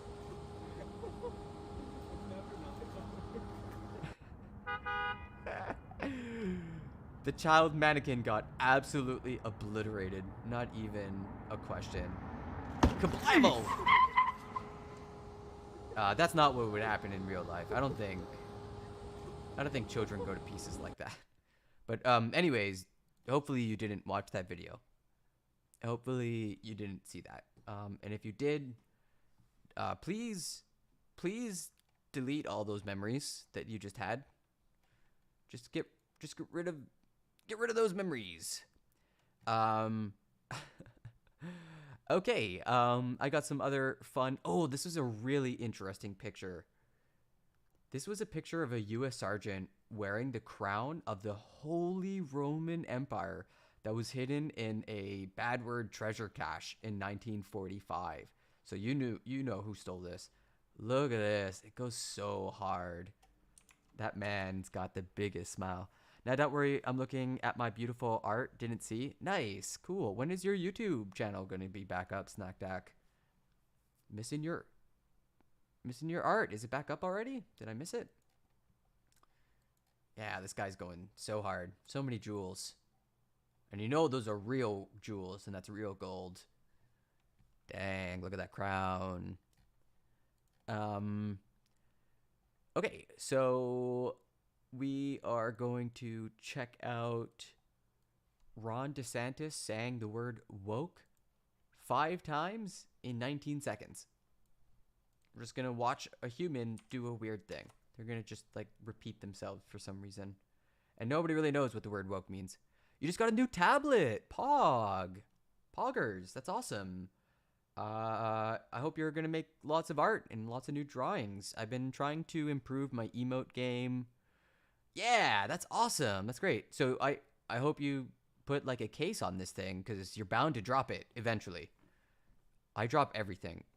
I drop all the things. So tablets, phones, anything that could break, I'm like, you're in a case. And all my water, like, even like my station, my battle station here, I'm like surrounded by my piano and my controller and of course my computer and all sorts of technology. So like water is banned. All drinks are like banned from these tables. What's an easy software to use for animation? I want to know. The thing I usually do for like this is something I've seen used just to get quick ideas out, like especially on stream. one way that I've seen like streamers chat, and let's look at something different. Yeah, can I change the color? Like I've often seen streamers when they're like chatting and they want to like get across an idea, they'll come to sketch.io because it's just like a really quick place where you can write, or you can, you know, make all sorts of different shapes and like just kind of get ideas out really quick. Yeah, Al had put a case on it so it wouldn't break just immediately. Oh, good stuff, good stuff. Yeah, I don't really know. Like animation is really where I'm weakest. I think most people use like Adobe Illustrator. How to animate. I use Scratch. Like I've been using Scratch. Like the intro for the stream is all done in Scratch. But like actually drawing, I have no clue. I have no idea how to do any of that stuff. WikiHow. See, like there's concepts I don't even understand. I don't even know how to. Oh, you could flip a. You got to make storyboards if you're doing comics, but I don't know about software. So animation software. Okay, now I'm like really thinking about this. It's not like a million ads. Flip a clip. Let's see if it pops up in this creative blog. Creativeblock.com. That's a clever. It's a clever website name. Moho Pro. Steep learning curves. No, thank you. $71 a month. No, thank you. $1,700 a year? What is this? What? Animation software is so expensive. Are you insane? What is happening? This is all hundreds. Okay, Blender. Blender is the thing to use. Blender, everybody. The answer is Blender. A really great streamer by the name of Rhizome disappeared from Twitch, sort of like learned himself something good, and then redid his Twitch stream using Blender, and I immediately had success. I would love to try to replicate what he did, but like, look at this. It's awesome. It looks like 3D objects. It's really high quality animation. Blender is free. It seems really capable of adapting like memes and like, you know, like, come on, this is awesome. And then when you get to his actual stream, he has all sorts of like love. Like if I could ever get here, I would feel accomplished. But yeah, you look at his overlay. Everything's, you know what I mean? Like he's got the green screen, and so you feel like he's just a part of the fabric of the show. And that's something I really struggle with. Like I got a nice, like lovely Montreal vibe. It's natural and bright light and stuff, but this is way better. This is 10,000 times better. Yeah, isn't this cool? So this is something I would love to learn. And if you want to learn Snack Dak, check out Blender, because Blender's free. He did all this in Blender. Yeah, it's definitely like, I think a great thing to use. It might be a bit too powerful. Like I think he has like a proper computer to run this, right? So if you're just on a tablet, this might not be it for you. I don't even know how well it works. Download Blender. It has Windows and it has Mac. And it has Linux even. And it's only, okay, maybe. Yeah, I don't know. I mean, check it out. Have at her. Let's move on. I know so little about animation, to be perfectly honest. I know more about news and politics. Who-wee, everybody. Who-wee. There was also this, like, really odd story of this rich white couple who threw this insanely racist party. They got dragged for it, and then they tried to restore their names. But 25 minutes into their own press conference, they did a whole hour-long press conference, okay? They did like a whole hour press conference. They revealed that she anonymously runs a super racist Twitter account. And when I went to go look at the Twitter account just to show you, I'm like, yeah, I can't put that live. It's so racist. It's so incredibly wrong. I would actually, my channel would get banned. So let's watch these people reveal themselves to be horrible for fun. Let's see if it's as fun. You pushed racist comments. How can we believe that the buckets of fried chicken, the Juneteenth cups and flag, as well as other racial stereotypes, including the Hennessy, you had no clue about if, again, you're pushing racist comments on a parody Twitter account? I'm not going to. Sounds like she retweeted like some comic of like, yeah, clearly racist stereotypes. Sounded pretty bad. Really speak to my parody Twitter account, and I can see where you can try to link the two. You've been using Scratch? Oh, Pog, nice, awesome. Yo, Scratch is so cool. I actually was just thinking this morning, I want to redo my intro with Scratch because it's kind of like, I don't want to know if I'm going to learn Blender. Maybe I'll start learning Blender today. I don't know. Who knows? I think that Corey covered. We'll do an art stream, the stereotypical things at the party. I grew up in East Cleveland. I'm aware of the perception of KFC. Was that the reason it was in my home? No, it's an easy meal. Easy meal. So what? No. What are you doing, lady? That's all I can really say. I mean, No. It was not. I think we do have to speak more to this parody account, even though the comments... I'm not going to speak to my parody account. So, but you're pushing racist comments on a parody account. I've made my apologies. Okay. You made racist comments on this parody account. How are those, and we've heard from Doctor as well, that you claim you aren't racist but are pushing racist comments. How does that, can you break up the difference for me, I guess? My man's just trying to use the word racist as many times. Ooh, art stream. Yeah, I mean, if we run out of politics, I need to kill some time, so maybe I download Blender and we try to find our first steps. It would be great to try to get, like, I don't know, like a peepo in there, like a peepo high or a peepo cheer or something. I just know so little, and I find often what happens when you try to learn something new, especially when people are watching you, you're like, I know so little, I don't even know where to go, like, nothing makes sense, like, it just, nothing smushes together. Let me start, and then Mary can talk. Just so it's clear, the claim that was filed had nothing to do with her Twitter account. This claim was filed based upon what existed at the party and what took place that day. There's no question that somebody that has a racist Twitter account, which Mary did, is somebody that's going to be somewhat aware, I guess, of these racial tropes. No question about that. But the manner in which the party was conducted and the way in which they've led their lives is not consistent with this party being racist. No question. If you look at her Twitter account, yep, that's racist. It's like, okay, they're totally great people, awesome, wholesome folk. Yeah, sometimes when you look at the tweets they put out, it's completely racist. Yeah, that's also true, but not right, wrong, never can. There's no justification for it, in my mind. Isn't that part of the way, though, that they, not they, but Mary lived her life? That's How the do you point. Separate the two, I think, is what. Well, there's no question that she has not lived her. Oops. Yeah, that lawyer did not make things better. Her lawyer just like made things worse. That's racist.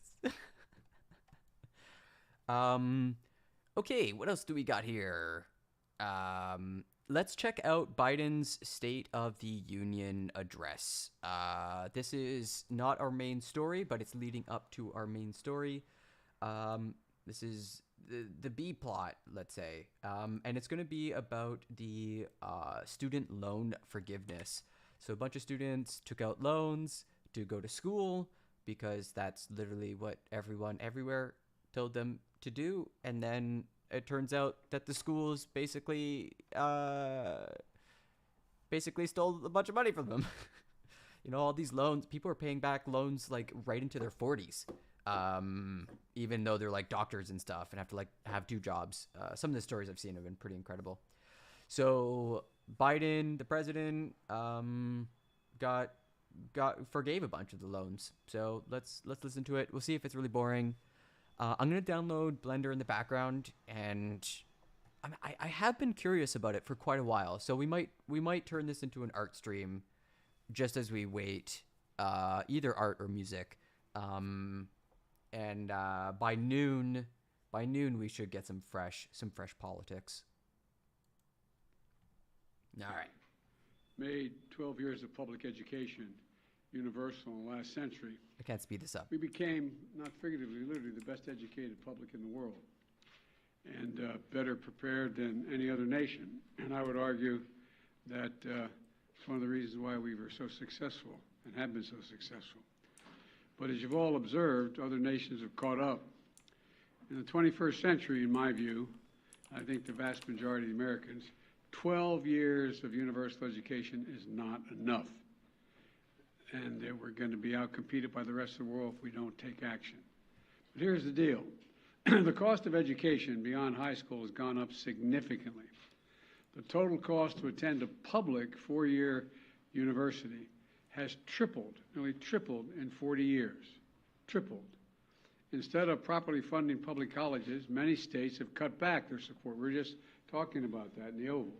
Many states have cut back support for their state universities, leaving students to pick up more of the tab.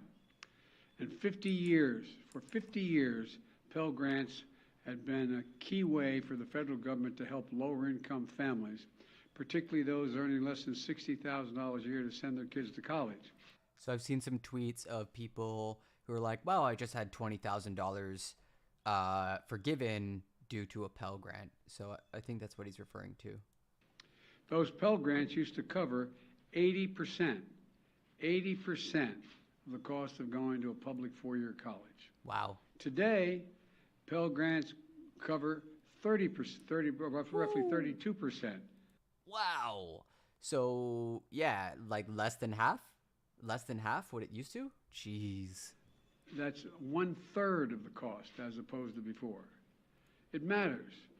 I remember walking up, my dad, like probably a lot of your folks, cared a lot about your education. My dad's greatest regret was that he never got to go to college.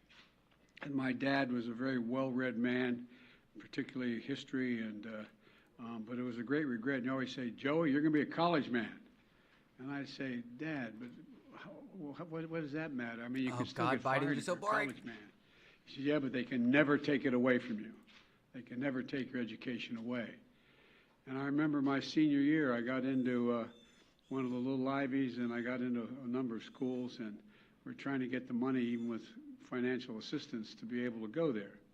We had 4 kids, all of us wanting to go to school, and I remember going down after a baseball game. I went to a really good school up in Claymont, Delaware, on the Pennsylvania border. How's it going, Zylo? Zuck admitted to collaborating with FBI to censor political info on Facebook. Yeah, we were gonna check that out before, but it didn't. That wasn't my read on that, so I don't know where you're getting that from. Because he did use the word censor, but from what I understood, it was more like, "Hey, the FBI is flagging this as important for national security." So Facebook basically downgraded its ability to spread. And I got news for you, buddy. I got news for you, but yeah, social media does that all the time. What do you think getting banned is, or whatever? Boring chit chatter. You're not enjoying this, Snack Deck? Blender's like half done, and then we'll check. We'll do some art. And drove down to Newark, Delaware, where my dad worked at an automobile agency. But yeah, we'll check out that Joe Rogan, Mark Zuckerberg. Walked in, and I had my spikes, and because the reason I was going down, when your dad works in an automobile agency, the great advantage, you get a new car to go to the prom, or a good used car off the lot. You think I'm joking? I'm not joking. And so I went down to my 51 Plymouth. The Snack Deck. This is probably one of the most boring people in the world, and also one of the most powerful. So you kind of do want to hear every word he says. At the same time, he's boring you to sleep. It is It's always an odd experience. With beach towels for seat covers. And I had my uniform on, my spikes off. I ran in, and the woman's name was Mary, who ran the place. I said, "Mary, where's Dad?" She said, "He's out in the lane going into the repair shop." Give him my word, true story.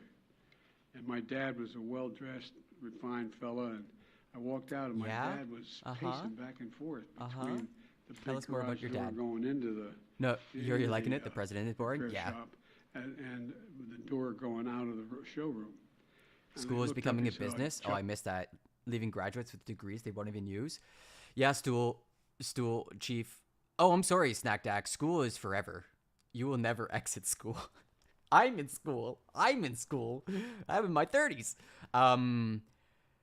Yeah, no, I really hate that school is becoming like a business. It's all about the return on investment instead of what it used to be, which was the place where you went for new ideas, where you expanded your mind, you met new people, you learned a specific like field of study, whether it's science or the humanities. And then since, the 80s, since like the past 40 years, it's like, what do we need art and poetry for, huh? What does gender studies matter? And it's like, man, you end up with fascism if you don't have a healthy culture, Oh yeah, get ready, Snack Dack. School is life. Life is school. Honey, I'm so sorry. Literally, Snack Dack, once we get bored of Joe Biden, I am going to go learn myself live on stream how to use Blender. I am going to go school myself on how to use this amazing new free technology because I don't know. I want to change for the better, I guess. I don't know. I'm so sorry. I thought, God, something happened. This is before cell phones. I thought something happened to one of my brothers or my sister or my mom or something. I said, "What's the matter, Dad?" He said, Okay, Joe Biden. What are you talking about? We're done with Joe Biden. I actually thought that would be way more interesting. Let's listen to Joe Rogan grills Mark Zuckerberg on how Facebook moderates controversial content. Doesn't matter if you're left wing or right wing. This is a pretty important interview. Sorry, I don't have the full thing. I don't have a subscription to the Joe Rogan Experience, but it's Mark Zuckerberg trying to be an everyday man, one of the most richest people on the planet, trying to be like I'm just like you. It's great. And let's watch Joe Rogan push back. When we take down something that... That's so loud. That's so loud. It's the robot man. Yeah, we'll see if he drinks water. We'll see if he drinks water like a normal person. That we're not supposed to. Oh my God, I'm so sorry. I mean, that is so like... so I mean, that's the worst. I mean, How that's do you like... discern? Okay, yeah, but let's actually listen to the thing. Our website is filled with bots. Oh, okay. Whether someone's real or not. Like, this is the big argument with Elon and Twitter, because Elon asked Twitter, what percentage of your website is filled with bots? And they say 5%, and he says, I don't believe you. I think it's higher. Yeah, so I mean, I think estimating the overall prevalence Or lizard? is one thing, but I think that the question of... No, you know what's the really scary thing? He's neither. Totally human. That's a human. Humans are like that. Humans can do it. They can just shut off a part of their empathy. Yeah, looking at a page, and is this page authentic? I think that there's a bunch of signals around that. I don't think that this stuff is black and white or that you're ever going to have a perfect AI system. I think it's all trade-offs all the way down, right? And it's lizard living on flat Earth. And you could build a system, and you can either be overly aggressive and capture a higher percent of the bad guys, but then also by accident take out some number of good guys, or you could be a little more lenient and say, okay, no, the cost of taking out any number of good guys is too high, so we're going to tolerate having just a little bit more more bad guys on the system. These are values. What he's saying is actually really true. I've been on the other side. I've been in the position of trying to, let's say, figure out a spam filter for a business and figure out how to tell what's a good email and what's a bad email, and you basically just have like a line that you draw, and it's like, I'm accepting more, but it might mean I get more spam, or I'm not accepting a lot, but it might mean really important emails don't get through. So it's kind of like a tough situation to be in. His questions. Mark Zuckerberg is a smart guy who's very ambitious. I think there's a big difference. Yeah. And when Zuckerberg's quote that I read recently, that what's good for the world is not necessarily good for Facebook. I'm like, that's it. Shut it down. He said that? Yeah. Wow. It's over. Dog. Burn it to the ground. Okay.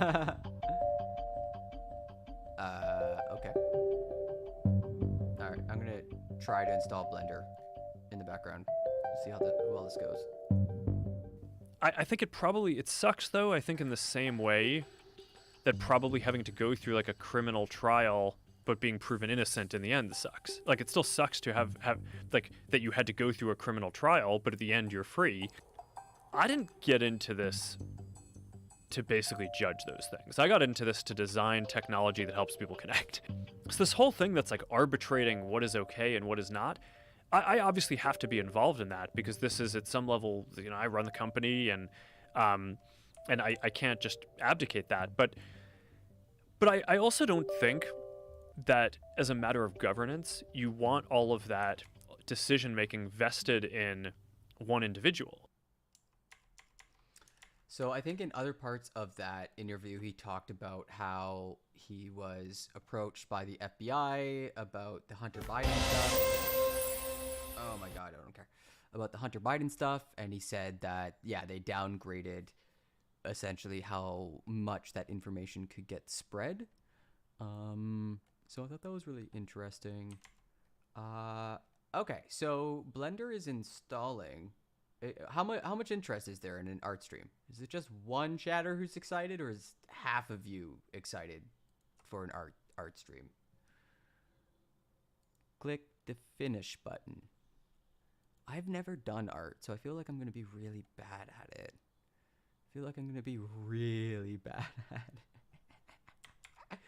So here is here is the first steps. This is what Blender looks like. Let's at least take a look at what this is.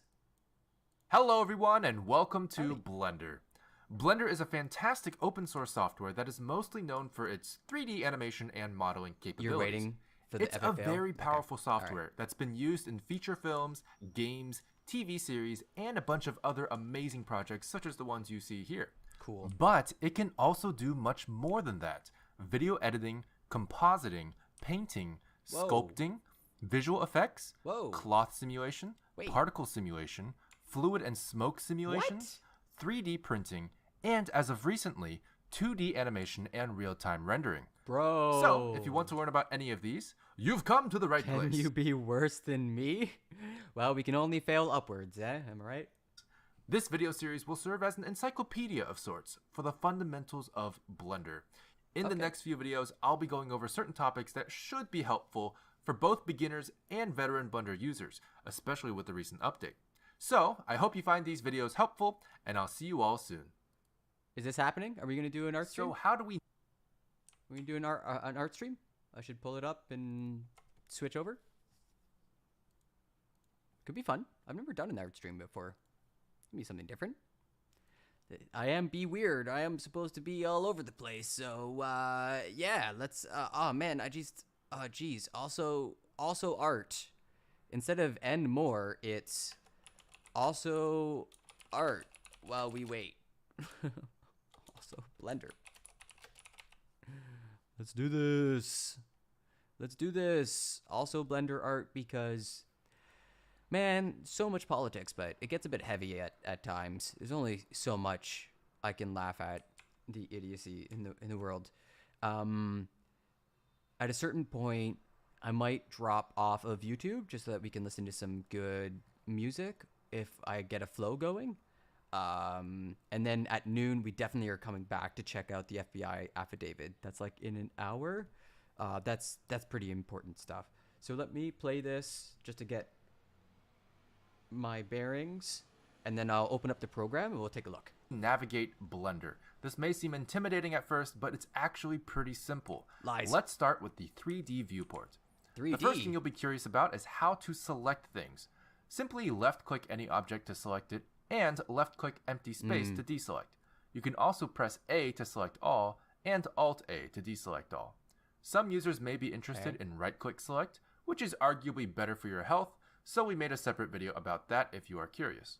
Wait, oh man, this is already off to a painful... First thing you'll be curious about is how to select things. Okay. Simply left-click any object to select it, and left-click empty space to deselect. You can also press A to select all, and Alt-A to deselect all. Some users may be interested in right-click select, which is arguably better for your health, so we made a separate video about that if you are curious. The next thing you'll want to learn is the basics of navigation, how to rotate, how to pan, and how to zoom your perspective of the viewport.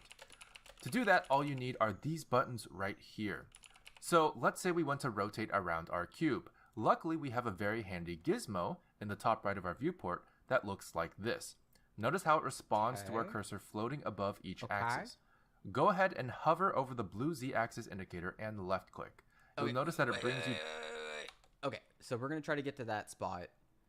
I'm going to open up Blender. Let's see this. I'll switch on over and maybe put on some background music.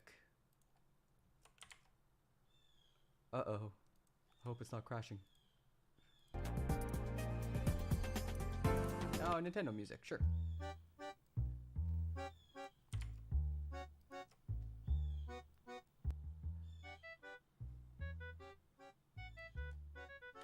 Okay, Blender. Let's see here. How am I gonna do that? It's open. Let's see here.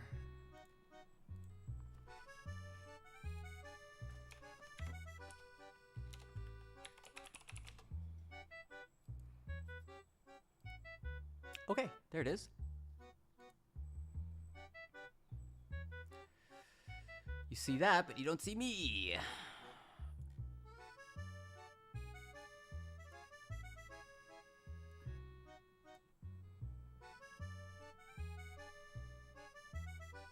Okay, here we go. We got ourselves some Blender. We want English. Select with left or right. Oh wow, now it's just like right.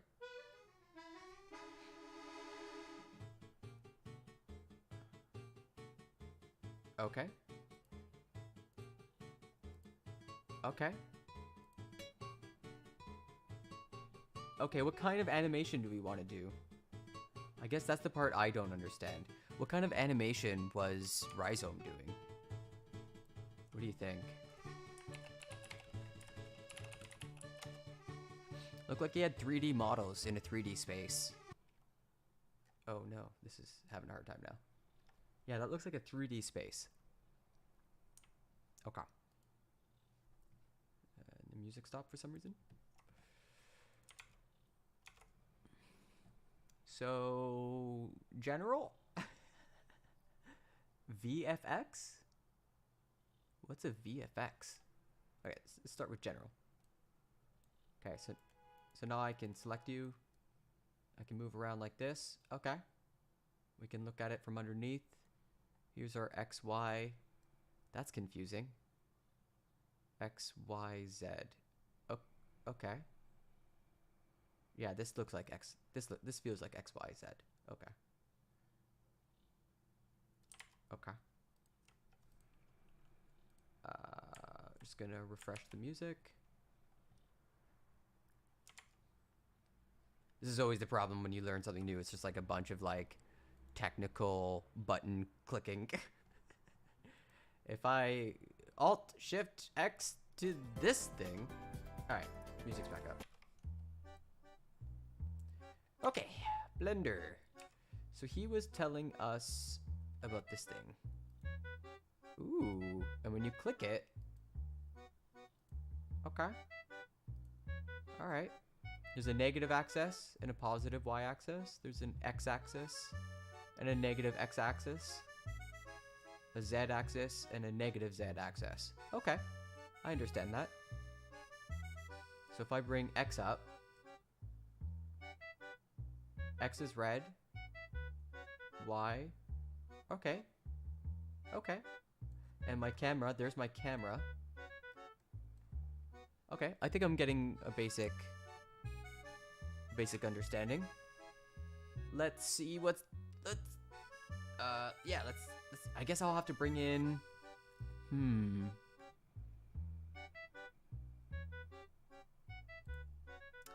I have the other Firefox video? Maybe I can go like this, then go like that. Yeah, there we go. Okay, so now we can kind of like watch the tutorial and try to push this forward a little bit. I can't believe I'm doing an art stream. What's happening? What's happening? Okay. Directly into what's called top orthographic view. This can be done for any axis to snap to its corresponding perspective. However, if you instead click and drag the same gizmo, you'll find a much more flexible way of rotating your view of the world. It's important for some to know that you can also middle-click drag to achieve the same effect, but from any cursor position. Now, you'll notice that our view seems to pivot around a particular point in the viewport, that being the center or origin of our grid. This also happens to be where our cube is at the moment. However, what if we didn't want to look at the cube? What if we wanted to look over here or something? Well, now all you have to do is click this hand icon and drag to where you want to have centered. From there, you'll notice your pivot has changed when you rotate your perspective. Whoa. For hotkey users, simply hold Shift and middle mouse drag to achieve the same effect, but from any cursor position. Shift But and let's middle say I mouse. want to focus back on my cube again. How do we do that? Well, Okay. for that, I want to quickly show you the Frame Selected tool, which can be found under View. This will reframe your perspective to focus on the object or objects you have selected.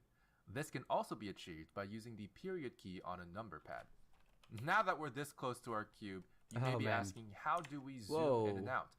But it's pretty self-explanatory. We have a magnifying glass here. Click and drag it to zoom in and out, or you can use the scroll wheel or plus and minus keys on the numpad to... Okay, this is already too much information. I want to go back a little bit. Okay, I figured out this. I figured out, oh, hello. Right. And also zoom. Okay. But then he had like a view frame. Oh, okay. There we go. Frame selected. So if I want to take a really close look at like, let's say one particular part. Okay. All right. Okay. All right. accomplish the same task. And that's basically it for the basics of navigation. But you may have noticed that we haven't used the other two buttons in this area, the camera icon and the grid icon. Yeah. The camera icon will bring you into the eyes of your camera. This is very helpful for setting up camera angles and previewing what will eventually be your output image. Alternatively, you can also use 0 on the number pad. The fourth button here is a grid. This may confuse you at first, but this switches your viewport between orthographic mode and perspective mode.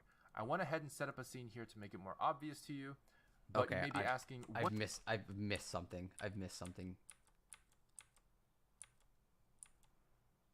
Plus and minus keys on the numpad to accomplish the same task. And that's basically it for the basics of navigation, but you may have noticed that we haven't used the other two buttons in this area, the camera icon and the grid icon. The camera icon will bring you into the eyes of your camera. This is very helpful for setting up camera angles and previewing what will eventually be your output image. Alternatively, you can also use 0 on the number pad. The fourth button here is a grid. This may confuse you at first, but this switches your viewport between orthographic mode and perspective mode. I went ahead and set up a scene here to make it more obvious to you, but you may be asking, what's the difference between these two modes? Well, perspective mode is a realistic view of the 3D objects in your scene, which takes into account how far away objects are from you into how it displays the object. The further away something is, the smaller it gets visually. However, orthographic mode ignores all of that and flattens your world so that no perspective is seen. Everything is angle perfect. This is an unrealistic view, but helps immensely with making models accurate, especially in relation to, say, a 2D concept sketch. But that's just the viewport. In the next video, I'll be talking about all the different windows we see here, what they do, and how to navigate them as well. Okay. Okay. And I can move the camera around. Blender provides a lot of information with its interface and can be flexible enough to fit the workflow you need. Let's go over some of the basics on how to interpret and interact with Blender's UI. Alright. Before we begin, I want to point out that there is a very handy display at the very bottom of the user interface. This is an informative display that lets you know what each click can do in the context your cursor is at the moment. It also applies to when certain hotkeys are being held down to change the function of certain clicks. Okay. For example, if you hold Shift, you can see the information at the bottom changing. Oh. It tells us that without holding Shift, your middle mouse button rotates your perspective, but holding Shift pans your perspective. Feel free to refer to this display at any time while watching this series or playing around with Blender to learn more of its features. As a quick reference, here are what some of the mouse icons translate to. Okay. Now, the next big thing you'll notice is that each important section of the UI is separated into panels. These panels are scalable if you click and drag any of the boundaries, and they can also be whatever you'd like them to be. What's that mean? Simply click the drop-down menu in the top left or bottom left of a panel and select a different type of editor. What? You can also create more panels by right-clicking a boundary, clicking split area. Oh, I see the problem. Okay, let me just read that again. Is separated into panels. These panels are scalable if you click and drag any of the boundaries. Oh. And they can also be whatever you'd like them to be. I see. Simply click the drop-down menu in the top left or bottom left of a panel and select a different type of editor. Ah, yes. You can also create more panels by right-clicking a boundary, clicking split area, and then left-clicking at a position of the screen you desire. To delete a panel, simply right-click a boundary, click Join Area, and left-click over the panel you'd like to overwrite. Nice. Additionally, if you would ever like to maximize a panel to focus on it, simply mouse over an area and press Control Space. You can also press Control Space again to return. While this is extremely powerful, Blender also provides default workspaces you can choose from that set up the appropriate editors for specific workflows. You can find these workspace options in the tabs above. For hotkey users, you can press Control Page Up or Control Page Down. That's a lot of information. We will be going over each of these workspaces in future videos. However, for this video, we will focus on the primary editors of the Layout workspace. Further introduction of other editors will be given in editor-specific videos. Oh, I broke it. So, let's begin. Oh, if you saw our viewport complex. navigation video, then you already know what the viewport is. This is where our 3D scene is displayed. In this editor, you can perform a variety of tasks that interact with your 3D scene and its objects. However, it's important to note that there are two helpful quick menus in the viewport. Simply press T as in Tools, or left-click this arrow here to expand the Quick Tools menu for the viewport. This includes tools such as the Select Box, Move, Rotate, and Scale. For hotkey users, keep in mind you can also use Shift Space at any time to bring up the same tools menu but labeled and at your cursor location. Ooh. This works similarly to a pie menu in that you have the option to hold the Shift Space hotkey, move your cursor to the tool you want, and release the hotkey to select a tool. You can also press N as in number or left-click the arrow on the right to open additional quick settings, which include your item's transformation data, tool-specific settings, and other viewport options. You'll notice here there is an option for the 3D cursor. This is a very powerful tool which you can see right here. This red and white circle acts as the spawning point for any new objects and can be used as a reference for pivoting, which we'll go over in another video. To place it around your scene, simply hold Shift and right-click. To recenter the cursor, simply press Shift S and select Cursor to World Origin from the pie menu, or adjust the location and rotation settings in the right-hand side quick menu. Now, this feels like a good time to explain what pie menus are for those who are unfamiliar. So confusing. Pie menus are quick wheel menus that appear around your cursor after a hotkey is pressed. That seems simple. You have three options when navigating a pie menu. The first option is to right-click to cancel in case you changed your mind. The second option is to press and hold the hotkey to initiate the pie menu, drag your cursor to your desired choice, then let go of the hotkey to select, with no clicking necessary. Or the third option is to let go of the hotkey that initiated the pie menu before moving your cursor, then use your cursor to left-click select the option you like. After you get used You to tried where to each learn option is, Blender and this forgot will greatly everything? speed up your workflow while also making several options available with less keystrokes. No, don't tell me that. We're only at minute 4 of an 11-minute video. And I've learned some of the keyboard commands. You know, all the keyboard commands you have to memorize. You mostly just memorize or using them a gajillion times? No, we're getting somewhere. Throughout this series, you will see pie menus quite I should probably just switch to Scratch. I should just switch to Scratch and take input from chat on how to make it better. often for various different contexts. Now below the viewport we have the timeline. This controls playback of your animation.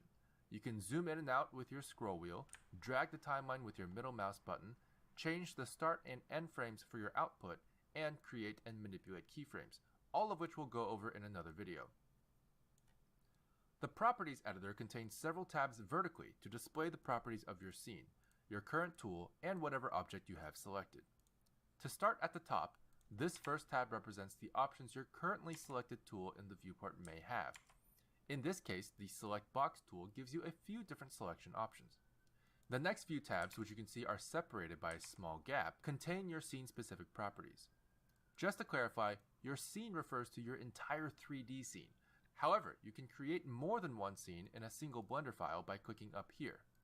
You can also select a scene from existing scenes using this drop-down. This back-facing camera icon is your Render tab. This allows you to change render engines, sampling. Wait, I missed that. From existing scenes using this drop-down. This back-facing camera icon is your Render tab. This allows you to change render engines, sampling, engine-specific properties, and other properties that affect your final image and how it's interpreted from the 3D scene. The next icon looks like a printer, and this is your Output tab. This is where all of your output settings can be tweaked before render, resolution, frame rate, file path, file type, and much more. The icon that looks like a stack of photos is the View Layer tab, and is similar to what used to be called render layers. View layers are typically used to separate background and character passes, for example, for easy compositing after a render. However, you'll notice this is only the pass properties, not the objects, and it's for only one view layer, the one we're currently in. To select a different view layer to change its properties, you'll need to go up here, similar to creating a new scene. You can create and select existing view layers here. While we're on the topic, I'd like to point out what this panel above properties is for. In order to specify which collections of objects are rendered out in each view layer, you can check and uncheck collections here in what's called the outliner. I highly recommend using descriptive names for your collections and view layers by double-clicking them, but we will go over this in another video. Next, we have the General Scene tab. This has other miscellaneous scene properties that affect your scene, such as your active camera, your units, and rigid body settings. Finally, the globe icon is the final tab of this section and is called the World tab. This includes properties for the sky and air of your scene. Whoa. In other words, the surface option for your world is the shader used for your sky or background color, while volume allows for volumetric lighting throughout the atmosphere of your scene as a whole, such as fog or mist. For the next section, the property tabs will be specific to the active object you have selected. So in this case, I will select the cube. Our first tab is the Object tab. This contains basic information such as location, rotation, and scale of the object. You can also specify parent-child relationships, which collections it belongs to, and visibility of the object. The next tab is a very important tab for Blender.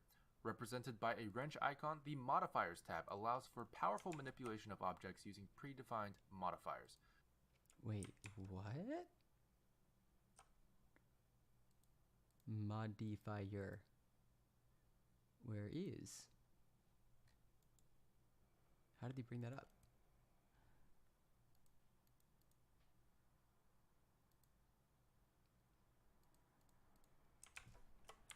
The next tab is a very important... Oh, I see. I see. So we were looking at this. I'm learning, chat. I am getting stronger and better every day. It's happening. Okay, add modifier. Cloth. You have cloth now. You are also Arm hook. Give him a hook.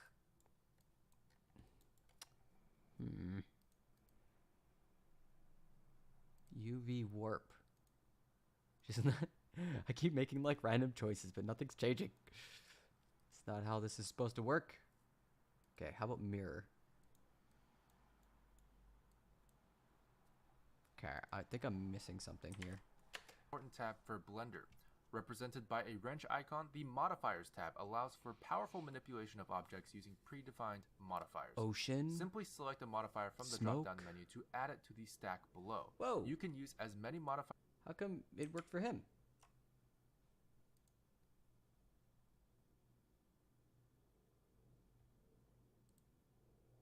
But not for me. I don't understand. Maybe it's because I'm using the wrong ocean. Whoa, something definitely happened there. Okay. Okay. It's not exactly blue. Curve. Okay. All right. Let's get rid of that. As you like and change the order or application of these modifications using these arrows. For example, the subdivision surface modifier and the bevel modifier. This next tab is the particles tab. You can see the icon looks like an object shooting particles out from its main body. In here, you can create particle systems and add them to the object you have selected. Wait, what? Next is the physics tab. Wait, what? Systems like an object shooting particles out from its main body. In here, you can create particle systems and add them to the object you have selected. Okay, what does that mean? Particle system. What? Frame start, frame end, lifetime randomness. Let's bump that up. Seed 1. No, 11. Let's do 10,000. Okay, let's see if we can get this to play. Oh! Whoa! Okay. That's kind of cool.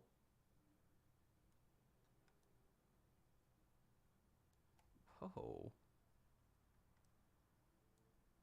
Interesting. Oh, and this other guy's falling for some reason. Why are you falling? What is... Why did you fall? Oh, because it didn't start on the ground, so it just fell. It's just fell. Alrighty. Next is the physics tab, which looks like an orbiting planet icon.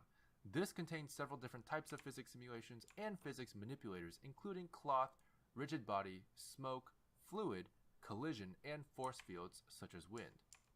Force fields. Next icon looks like two objects wrapped together. Wait, hold up. This represents the constraints tab. Wait. This tab is very similar to the modifiers tab, but deals more so with relationships of the... It's going too fast. I can make force fields? Blender. Okay, you are going to have a force field. We're going to push you close to this particle thing. Close to the particle thing? Am I close to it? It's so hard with 3D to tell. There you go. And the force field is super strong. Very strong. Strong flow. Noise amount. Yes. Wind factor. Yes. And gravitation. Why not? Is it working though?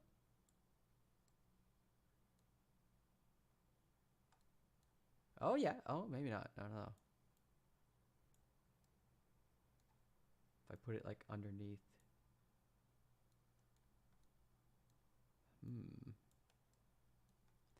Interesting. What about collision?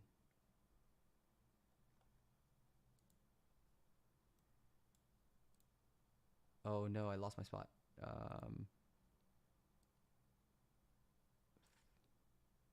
Stickiness? Kill particles? Oh, things are starting to happen. Oh yeah, look at this. No. Ooh. Is that because of collision? No, it's because of the force field, I guess. Cool. Take that, particles.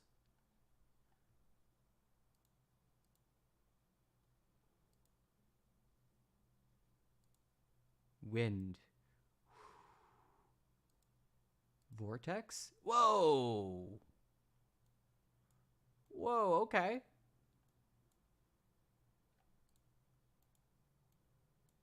Okay, this is kind of cool.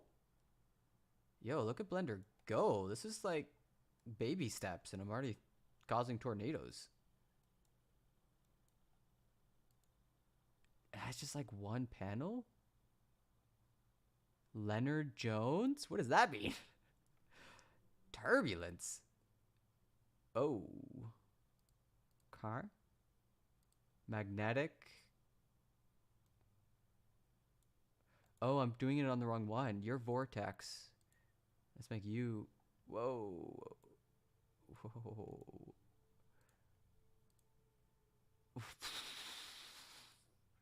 Whoa. Whoa. Whoa. Whoa. Whoa. Whoa. Whoa. Whoa. Whoa. Whoa. Okay. Just lots of noise.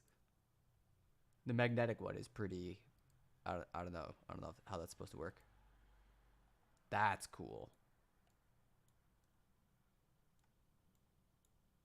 Okay. All right. We're getting somewhere. Next step. Objects you have selected with other objects or values rather than manipulating the object by itself. You can have an object copy the location of another object with the copy location constraint, stay above the ground with the floor constraint, or point at another object with the tracking constraints. Oh, okay. The green triangle icon is for your object. I feel like that would be really helpful. Like you make your objects and then make sure they're all looking at the camera, maybe? Mesh data. To explain what mesh data is, I can tell you that the reason why our cube is a cube is because of the mesh data. If I were to take this exact same object and change the mesh data, its shape would not be the same, but its object properties such as its location would remain the same. Here you can manipulate your vertex groups, also known as weight maps, your shape keys, also known as blend shapes, and your UV maps. Other geometry specific settings belong here as well. And finally, we have our material tab. This is represented by a material sphere icon and is where you control much of how your object is shaded during render. The material you choose here will affect how shiny your object is, what color it is, and how rough it may appear to be. Color? The final tab is actually in... That's super important. Cube material? This button right here? New. Uh-oh. What did I press? Okay, maybe subsurface base color. Yes. Subsurface. Yes. Subsurface color. Yes. Okay. Is there color though? Whoa, oh, that's cool. Kind of move it around. Nice. Okay. A different section, as you can see. There's a small gap there. This is the texture tab, represented with a checkered canvas icon, and is not object specific. Textures exist as separate entities that can be referenced for a number of things, including the world, aka skybox, materials, or brushes. Because of this ubiquity, they are in a separate section. Before we move on, relatively good at Cinema 4D, but 123D design is way easier to model simple 3D print designs. 123D design. Let's go ahead and left click to select our lamp object. This is the dotted circular thing you see next to our cube. Wait, there's a lamp? Where's my lamp? Light. Oh yeah. Oh yeah, there it is.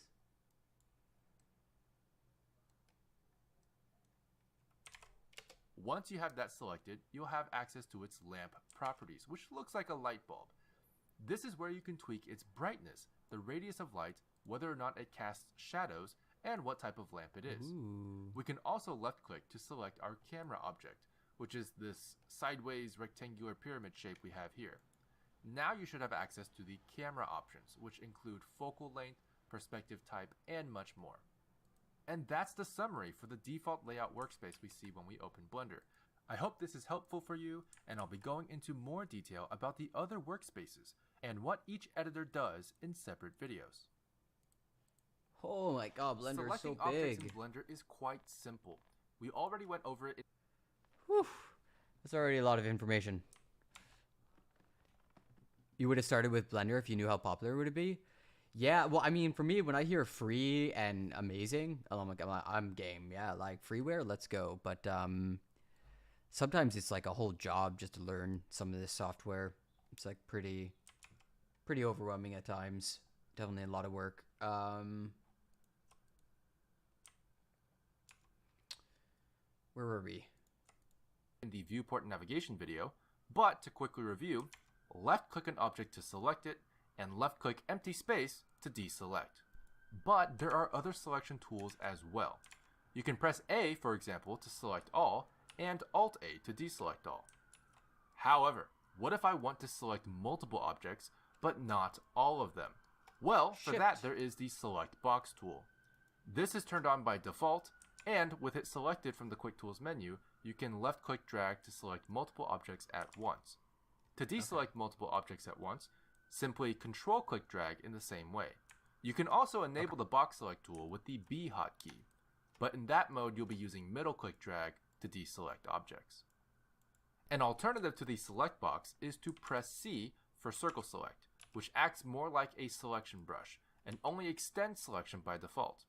You can, however, still use middle mouse drag to deselect while in circle select mode. Another way to select multiple objects is by simply holding Shift and left-clicking objects individually. To deselect using this method, simply Shift left-click the object again until it's no longer highlighted. You may notice that while you Shift left-click these objects, the most recently selected one is always highlighted in a slightly brighter orange outline. This denotes which object is the active object. Thank you. The active object is the object whose properties will appear in the properties editor. Now, just a quick tip. If you have objects or geometry obscured by other objects or geometry, it may be difficult to select them. To help with this, I recommend using wireframe mode, located here, to see through your objects. This makes things easier to select and also allows for selection tools like box and circle select to include otherwise obstructed objects or geometry. Now, it's important to know that each of these selection tools can be used for almost every context in Blender, including edit mode, pose mode, and many of the editors. However, in some editors you will be required to press B before entering box selection mode, such as the outliner. You may have also noticed a select menu in the top left of the viewport. If you open this menu, you'll notice several selection options laid out for you, as well as some viewport-specific selection options, such as Select All by Type, Select Active Camera, Select Linked, and more. Feel free to try these out yourself, but it's important to know that Select More/Less only works in edit mode, which we'll get into in a separate video. Now that we know how to select objects, let's start transforming them. Transformation refers to moving things, rotating things, or scaling things. So, let's say I want to push or pull my cube to a different location. This would be classified as moving the cube or translating the cube. I can open the Quick Tools menu and select the Move tool. You'll notice 3 colored arrows and 3 colored squares appearing on your selected object. This will allow me to click and drag any of the arrows to move the selected object along that axis. If you select any one of the 3 squares, it will move the object along 2 axes, excluding the axis of its corresponding color. For example, The blue square excludes the blue z-axis movement, but moves your object along the x and y axes simultaneously. But you can also left-click drag anywhere in the viewport to move the object along your viewing plane. Now, in case you change your mind about moving your object after you've already started dragging it, simply right-click before letting go of your left mouse button. This will work for all transformations. For hotkey users, you can press G as in grab to initiate the move along your viewing plane. You can then press X, Y, or Z to move it along a specific axis like the colored arrows did. Or you can hold Shift and press X, Y, or Z to move it along the other two axes like the colored squares did. Okay. You can right-click at any time to cancel the move, or left-click to apply the new location to your object. Fun fact, if you initiate any transformation with the mouse click instead of the hotkey, you can still use the X, Y, or Z hotkeys to perform similar axis-specific constraints on your transformation before you release your left mouse button. You can also switch your transformation entirely to a different one, such as rotation or scale, with their respective hotkeys. Please read the display at the bottom of your window while dragging your object around for more information. To reset the location of your object back to its origin point, simply press Alt-G. Now, what if we want to tip our cube over or roll it around? In order to do that, we need to rotate our cube. Let's check our quick menus for that. Aha! Yes, it seems we do have a rotate tool here as well. This will display a gizmo over the selected object or objects, showing each rotational axis. Just like the move tool, you can left-click drag any of the colored rings to rotate along a single axis. But you'll notice there are two new areas, the outer white ring and the inner sphere inside of the colored rings, which you'll notice if you hover over it. The outer white ring can be used to rotate the object along your viewing vector. Imagine your eyes drilling a hole into the center of the object and spinning the object around that axis of rotation. The inner sphere is what you see when you hover over the space in between the colored rings. This can be left-click dragged to enter a free rotation mode, which opens all three axes to rotation, kind of like a trackball on a trackball mouse. This is my favorite mode of rotation as it's the most flexible. For hotkey users, simply press R as in rotate to initiate the rotation along your viewing vector. You can then, once again, press X, Y, or Z to rotate along the specific axis like the colored rings did. But you can also hit R again to initiate a free rotation like the inner sphere trackball did. Woo. And again, you can right-click at any time to cancel the rotation or left-click to apply the new rotation to your object. To reset your object's rotation at any time, simply press Alt-R. Now, let's say we want to make our cube much bigger or much smaller, which can be the difference between, say, a tissue box and a house. This would be known as scaling our cube. So let's go check our Quick Tools menu again, and yes, a scale tool. Selecting this scale tool displays a gizmo very similar to the move tool, except instead of colored arrows, it's like colored arrows with cubes of cheese stuck on the tips of them. Cheese. These work exactly the way you might expect. Right, simply left-click drag any of the colored axes. This might be as much as I can take in. My brain's tired. I'm gonna move on. We could probably get back to the politics and see what else is going. I know that the affidavit should be dropping soon. So let's go back to that.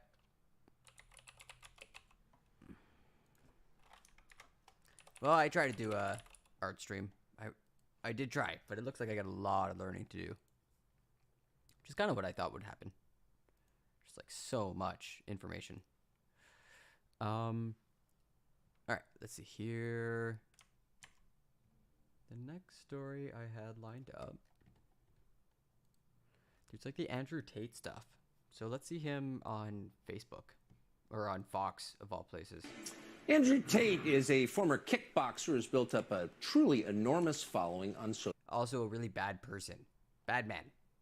Before we even get into it, bad person who is under investigation for perhaps possibly trafficking women. Social media. Until a couple months ago, we'd never heard of him. And then the other day, virtually every tech company on the planet banned him.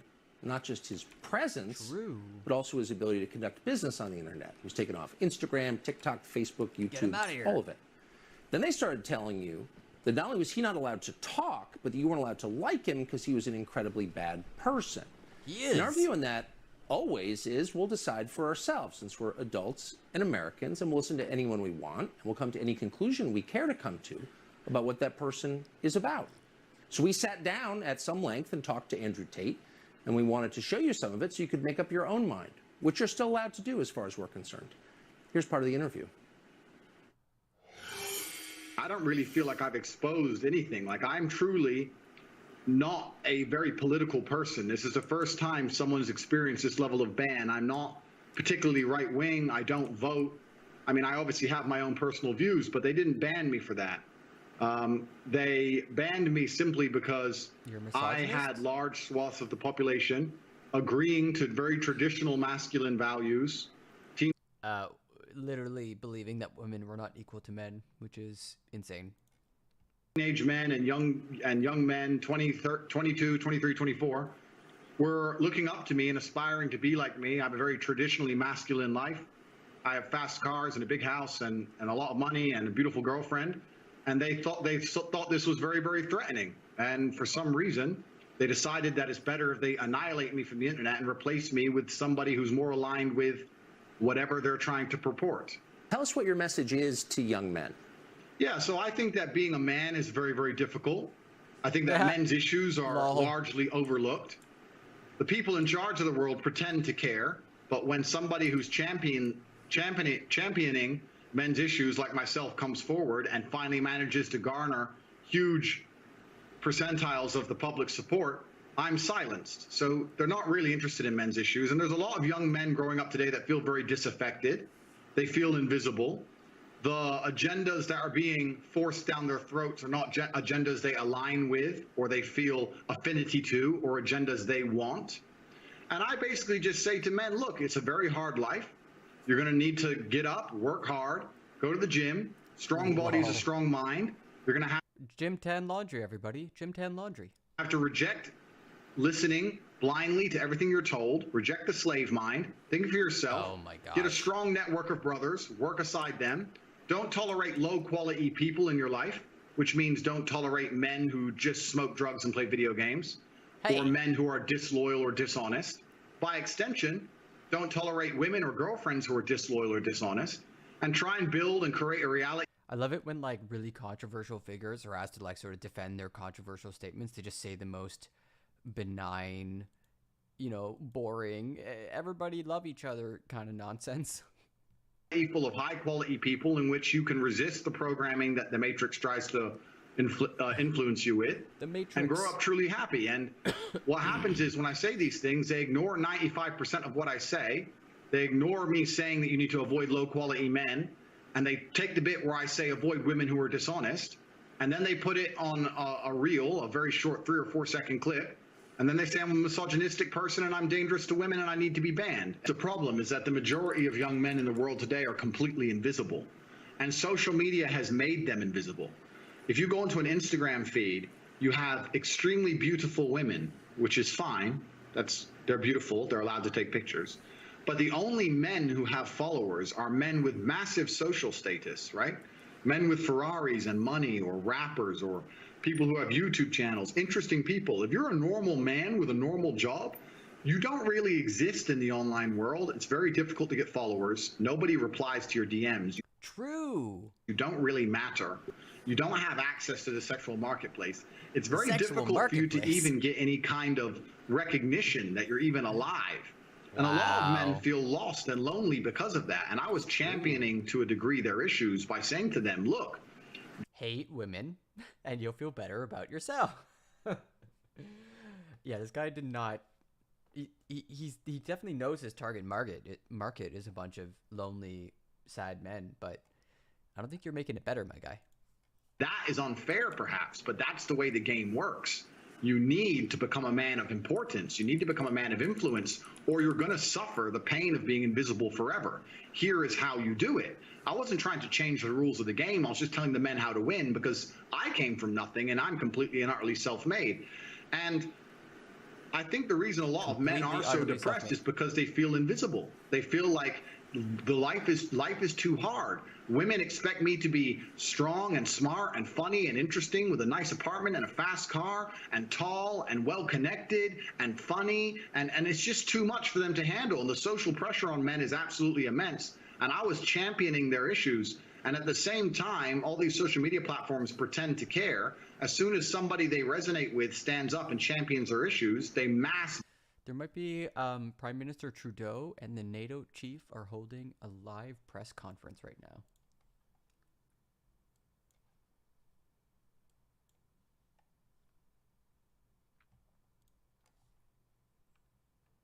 Okay, it hasn't started, but this may have to do with a story that just dropped.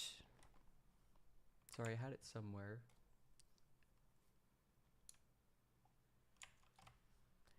I swear I had it somewhere.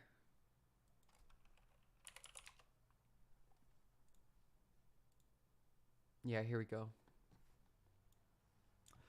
Russia is at war with NATO, state TV declares, and has no plans of stopping.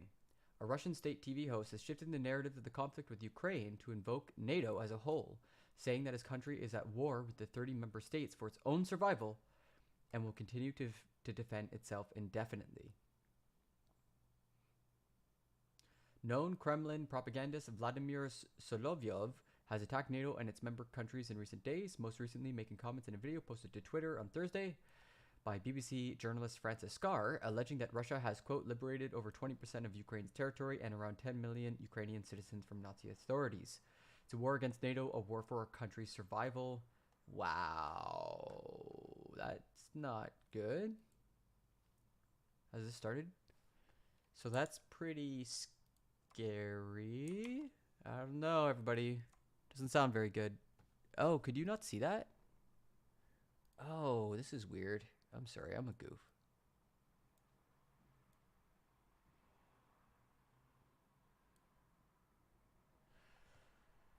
Okay. Blanket ban me, which shows they have absolutely no care for the young men of the world today.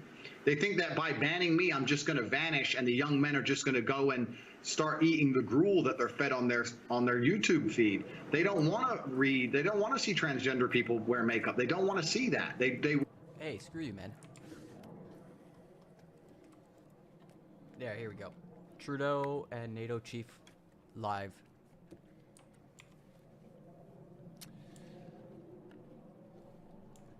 Bonjour tout le monde. Je suis très heureux d'être ici en compagnie des ministres Anand, Joly et Vandal, du chef-major de la défense Wayne Eyre, Secretary General Stoltenberg, Jens. It's a pleasure to welcome you back to Canada. The last time you were here with me was in 2019, where we visited CFB Petawawa. I'm very pleased to welcome you to Alberta this time, and was really happy to be able to take you yesterday on your first ever visit to the Canadian Arctic. It's a pleasure for me to be back in Cold Lake. I've campaigned through here, but this is my first time visiting the base, so I'm really pleased to be able to thank the members of the Canadian Armed Forces who serve here. It's my first time to the Cold Lake base, but it's not my first time visiting Four Wing. In 1982, I visited with my father Four Wing, which was based in Baden-Schellingen, near Baden-Baden in Germany, and that was one of my first tastes of just how Canada's commitment to NATO is deep and serious and continues today. Another family connection I was moved by, I got to see a plaque commemorating 417 Squadron, which is based here in Cold Lake, but that operated during World War II in North Africa and Sicily. And my grandfather, Jimmy Sinclair, was a flight lieutenant in that squadron and was part of the war effort back then. So there's a lot of family connections, as so many Canadians have, to the Canadian Armed Forces and to our history, and it's a reminder how important it is that we continue to support the women and men who serve every day to keep Canada safe. Over the last few days, we've had a chance to talk about the security challenges the world is facing. The Canadian Armed Forces have been able to show us their tremendous expertise. We've discussed the security threats posed by climate change and its unique challenges in the Arctic. And most importantly, we've had a chance to see Canada's strength on the western and northern approaches to NATO. Cette semaine, ça fait 6 mois que Vladimir Poutine a lancé son invasion brutale et injustifiée. Yeah, I know. We got a woke libcuck leading the nation. Nothing you can do, but hey, man, he probably increased, you know, how many spy skidoos and war polar bears that we have to defend from Russia. So, you know, now that Russia's declared war on NATO, that means we got to defend the North. Fiable.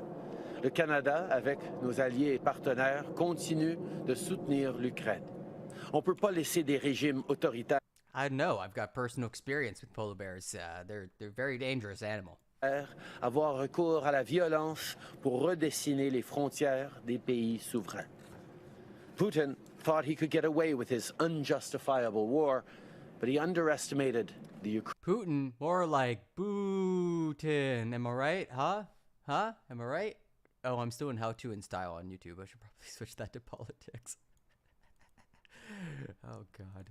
Ukrainians, and he underestimated the solidarity of our Western democracies. Oh, yeah? NATO allies are more united than ever, and allied militaries are standing strong in our defense and deterrence postures. As you know, Canada leads the Enhanced Forward Presence Battle Group on NATO's eastern flank. Don't tell Quebecers that, though. Latvia. Approximately 1,000 brave members of the Canadian Armed Forces are deployed in Europe as part of Operation Reassurance, where they work shoulder to shoulder. Man, how many Canadians in Ukraine? With soldiers from across allied nations. We can't put soldiers Canada there. has also recently announced major investments to modernize our NORAD capabilities, which will contribute to strengthening NATO's northern and western flank. These investments represent the most significant upgrade in Canadian NORAD capabilities in almost 4 decades. We're providing state-of-the-art equipment our armed forces need in order to defend our security and our sovereignty. And we will be developing our northern capabilities in consultation and partnership with the indigenous communities that have called the Arctic home for millennia.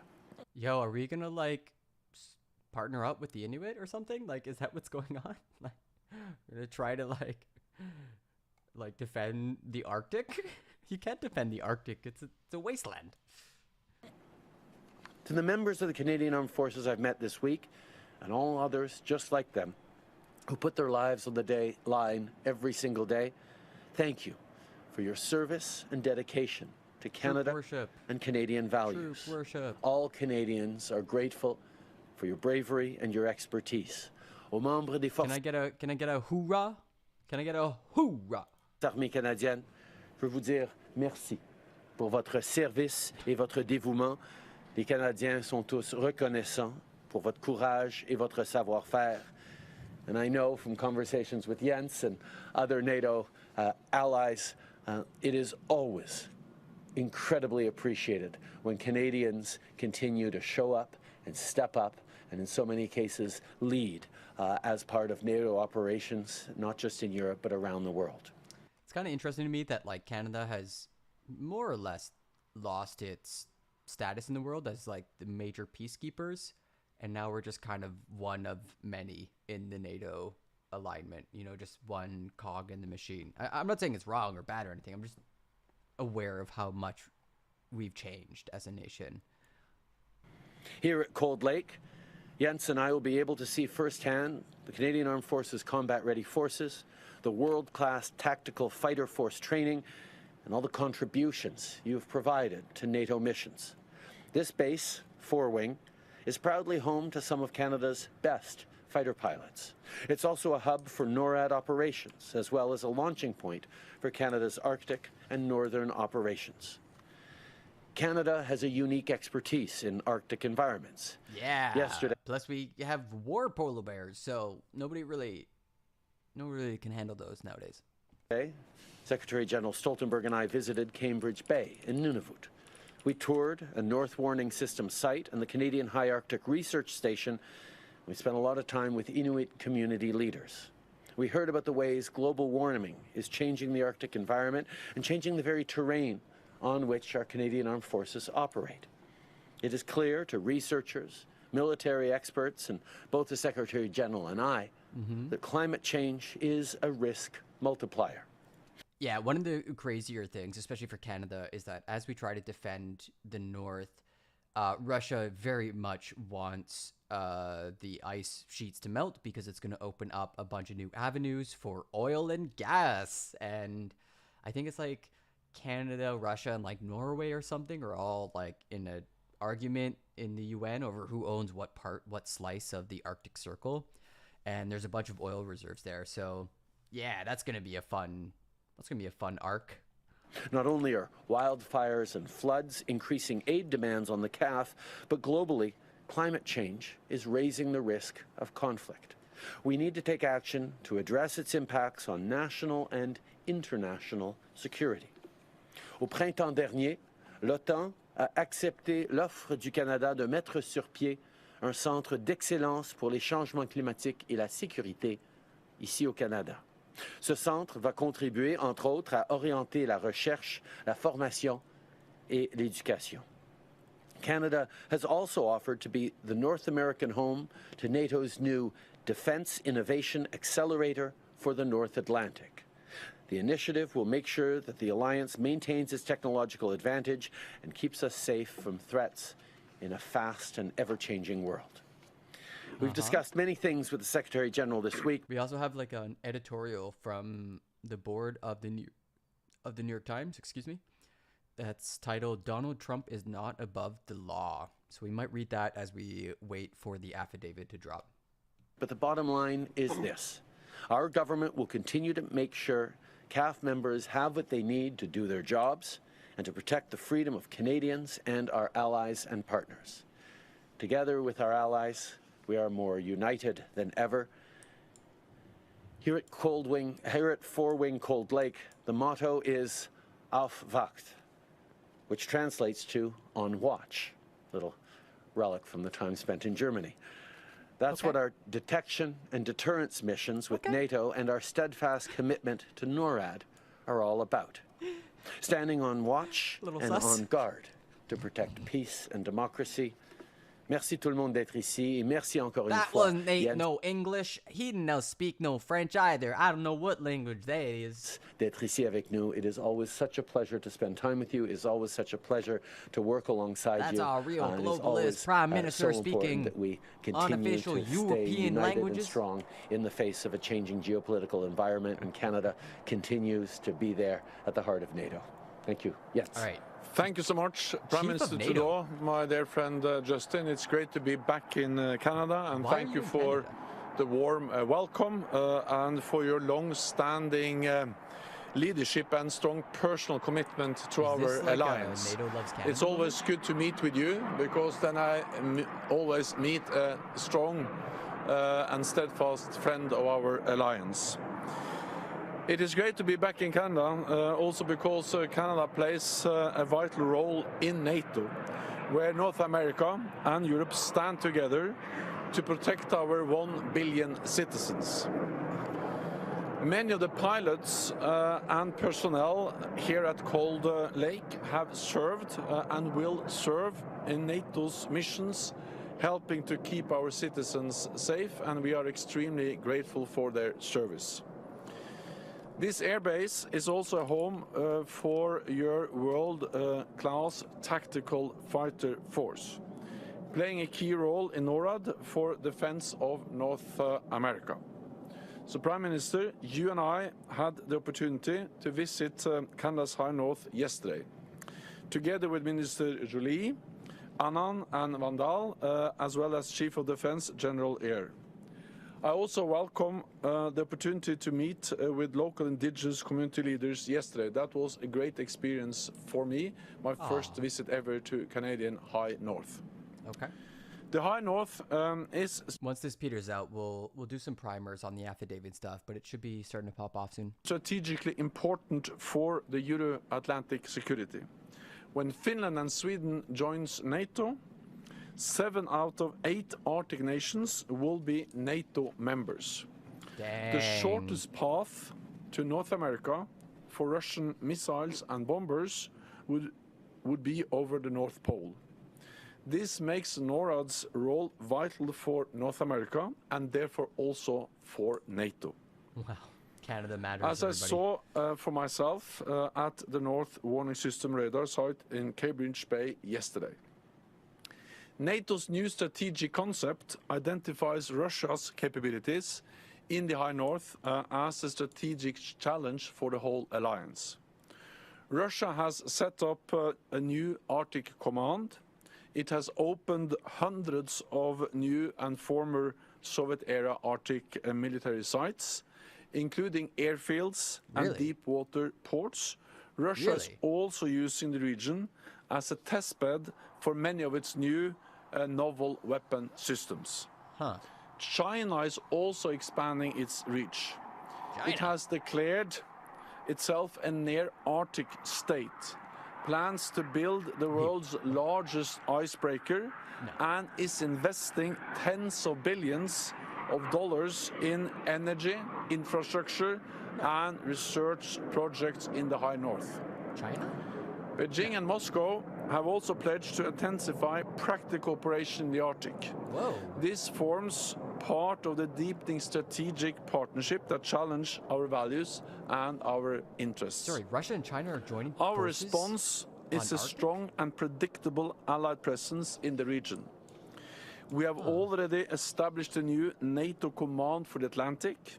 Allies, including Canada, are also investing in new capabilities and stepping up their presence in the High North. Allies regularly conduct Arctic exercises, including Canada's Operation Nanook. And we met some of the participants in Nunavut yesterday. Security challenges in the High North are exacerbated by climate change. Climate change will require us to transform fundamentally our approach to security and defense. And Canada has an unrivaled understanding of this. So I welcome yesterday's briefings at the Canadian High Arctic Research Centre, and I thank Canada for planning to host a NATO Centre of Excellence on climate security, sharing expertise and best practices with allies. This, along with NORAD modernization, is one of Canada's strongest contributions to our shared security. You also lead NATO's multinational forces in Latvia, helping to deter any aggression. Your forces contribute to NATO's training mission in Iraq, helping the Iraqis suppress terrorism. Your government plays a leading role in promoting our agenda for women, peace and security, and Canada is a leader and a champion for NATO's continued adaptation and innovation. So I welcome your agreement to host the regional office of NATO's new Defence Innovation Accelerator, Diana. Okay.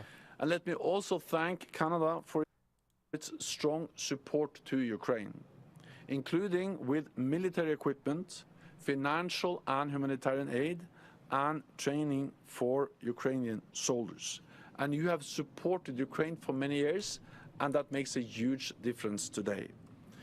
And I also want to commend Canada for being the first to ratify the accession protocols for Finland and Sweden. As NATO continues our adaptation and innovation, I know Canada will continue to be at the forefront. So dear Justin, thank you once again, and for being such a warm and generous host for our historic trip today and yesterday. NATO will continue to increase our focus on the High North. I think that's we will further strengthen our alliance, and we will continue to protect and defend our nations and our people. And I'll look forward to continue to working with you. Thank you. Thank you. We will have 4 questions from reporters. On va avoir 4 Can you questions imagine des journalistes. Canada actually mattering on the Please identify your name political and outlet. stage? We will start with the Canadian Press. Stage. Hello, Bob Weber, Canadian Press. I have a question and a supplemental. I'd like to get responses from both of you, please. Canada has long been reluctant to have NATO involved in the Arctic. I'm wondering why that's changing and what you two both see as NATO's eventual role in the Canadian Arctic. Yeah, what is NATO doing here? First of all, understanding that the geopolitical situation has shifted over the past months, which is why understanding that Russia is an increasing concern to all of us makes it timely for us to share with the Secretary General and with NATO all the things that Canada is doing through NORAD, but also independently to make sure that we're protecting this region that is, as we've said, NATO's northern and western approaches. NORAD and the NORAD modernization we're putting forward consists of the most significant investments in NORAD that Canada's made over the past number of decades. Wow. To make sure that we continue to lead in protecting our Arctic. Defend our borders. NORAD is the one place in the world Build the wall. where countries actually share their territorial defense with another country. Build the wall, the Every northern country in the wall. world protects its own territory and takes that as something that they do on their own. But Canada and the United States do it in an absolutely unique way through a binational command.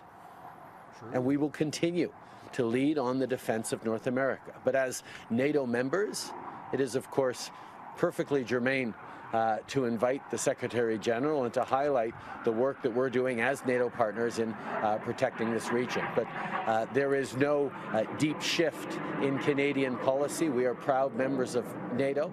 We will continue to work with NATO in everything we do and ensure that NORAD is fully. Here we go. Wait, I'm just gonna check in real quick. For reproductive health care, we're using our local funding to additionally support those women to tackle maternal mortality with some of the funds you guys have sent. But it's a difficult day for women in Texas. And I will say, I speak this as the only woman leading the largest county in the state of Texas, third largest in the country. And I am not out of step with the women of Texas, because the vast majority of Texans are opposed to this extreme law, in which I refuse to call partisan because it is extreme. And all of us can join in determining that. And so I speak for myself, I speak for women in Harris County, and I speak for the majority of Texans when I say this law has no place. And it's a slap in the face to do this the day before Women's Equality Day. I think you speak for women all over America. I think you speak for beyond women. I think you speak for the majority of the American people. This is the idea that there are no exceptions made as well. It's just not something that you see what the votes. Who knows what happens in November? But you see what some of the votes that have occurred that have taken place in the last couple months here in the United States in various localities. We got a live update feed for the affidavit, so we'll jump to that once this gets boring. I thought anything would go. Thank you so much, Mr. President. Oh, I'm sorry. I took control. I shouldn't do that. I'm not allowed to do that. Go ahead. You tell me. I think we're going to go ahead and have the rest of the conversation closed press. And thank you all so much.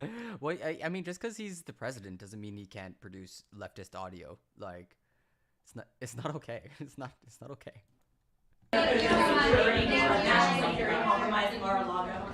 Also spinning up the topic.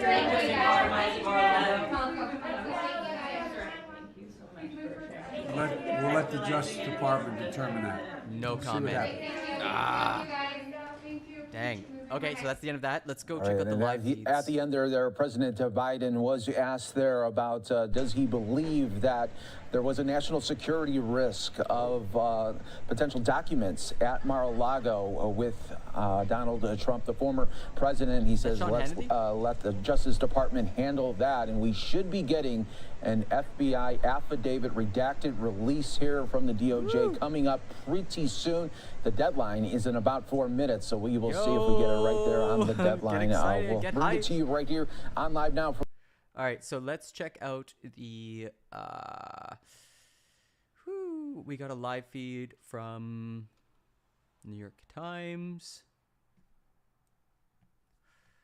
And this is just by text, so we'll read this until we get like proper information. Oh, there's also this will be a good header.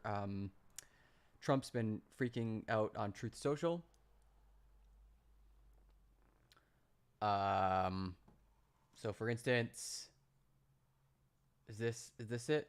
Incredible and irrefutably correct opinion in today's Wall Street Journal by highly respected constitutional scholars David B. Rivkin Jr. and Lee A. Casey, entitled "The Trump-Warren Had No Legal Basis, a Former President's Rights Under the Presidential Records Act Trump the Statutes the FBI Cited," end quote. In other words, this assault on my home should never have happened. A political weaponization of law enforcement, capitalized for some reason. What will I now do to get my reputation back? Awesome. Just so good. Just so good. We really lost a good one when he was kicked off of kicked off of Twitter. Truly. Okay, so here's the live feed from the New York Times. It's unclear how extensive the redactions will be, but the document will provide insights into how the department came to pursue classified documents that ended up at Mar-a-Lago. Trump criticized Justice Department and FBI on social media. The document was a key part of the warrant application for the search at Mar-a-Lago. Let me put on some music. Yeah, this is some clown music. Clown music for a circus. For a circus. Oh, geez. Now it's all over the place. Oh, no. Oh, God. Oh, no. I press buttons. Ah! Yeah, sometimes I hate the modern world. Sometimes I'm not in favor of technology. Just get rid of it all. Okay, so the Justice Department expected to release on Friday a partly redacted version. Could have significant... Oh, one new update. Okay, still no new information. Read this primer. Starting at the top. On Thursday, a federal judge in Florida surprised department officials by ordering them to release to the public the unsealed document by noon on Friday. The government has not said when it will post the affidavit. It is not clear how extensive the redactions will be. But the document will provide insights into how the Justice Department came to pursue classified documents. The Justice Department had proposed extensive redactions in an effort to shield witnesses from intimidation or retribution if the details were made public. In its most complete form, the document would disclose important and potentially revelatory details about the government's justification for taking the extraordinary step of searching Mar-a-Lago on August 8th. Last week, Bruce Reinhart, a federal magistrate judge in Florida, surprised prosecutors by saying he was inclined to release portions of the affidavit at the request of news organizations, including the New York Times, after the government proposed redactions.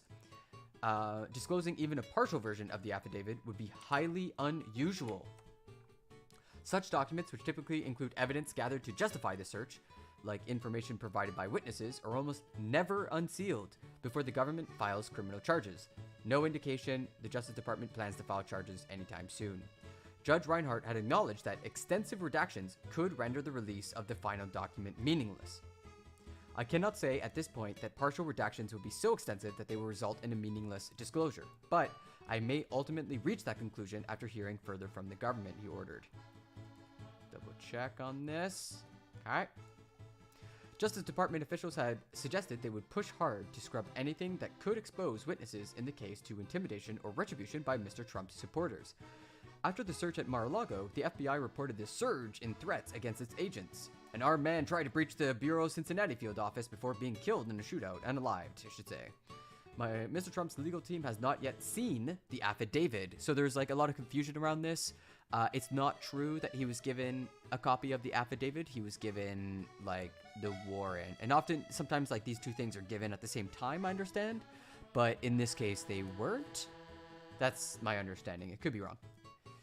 The government is not required to show it to them, but they had not opposed efforts to unseal it, nor taken a position in court that it should be released. The full affidavit is likely to contain telling details about the Justice Department's inquiry into whether Mr. Trump mishandled national defense documents and obstructed a federal investigation. Typically, the courts have allowed redactions that protect sources and methods of current investigations. Judge Reinhardt is unlikely to stray from that practice. Legal experts said he was all but certain to permit redactions of portions that mention the government's witnesses, or parts that explicitly describe the reasons prosecutors believe there is probable cause to find evidence of a crime at Mar-a-Lago, which could compromise the investigation. Mr. Trump's legal team has already revealed some details about the government's efforts to retrieve the documents, among them meetings with prosecutors and the issuance of federal subpoenas, in a motion filed this week seeking a special master to oversee a review of the seized documents. So the latest update from 3 minutes ago. I mean, we still don't have it yet.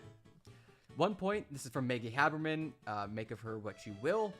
One point that Trump allies have made repeatedly is that some of the classified material might not be presidential records if they originated from the intelligence community.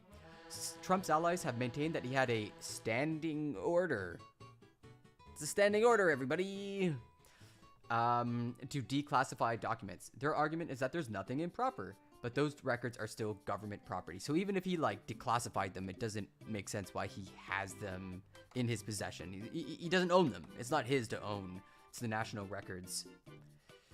So why did Trump resist returning documents? Check in on the live feed. Okay, we're done with NATO. And this is the deadline. And still no news. Just refresh just to make sure.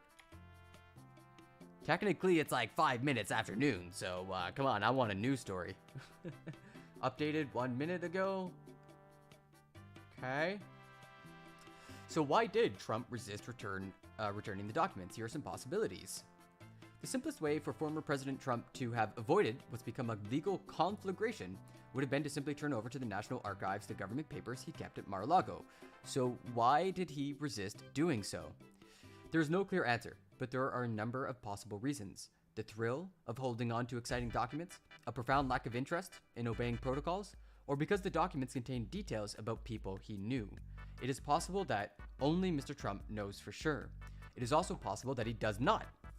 John Bolton, Mr. Trump's third national security advisor, said the former president's approach to document management was, quote, sort of whatever he wants to grab for whatever reason. He added he may not even fully appreciate precisely why he did certain things. Wow. Commander-in-Chief, everybody, for 4 years. May not have known why he was doing things.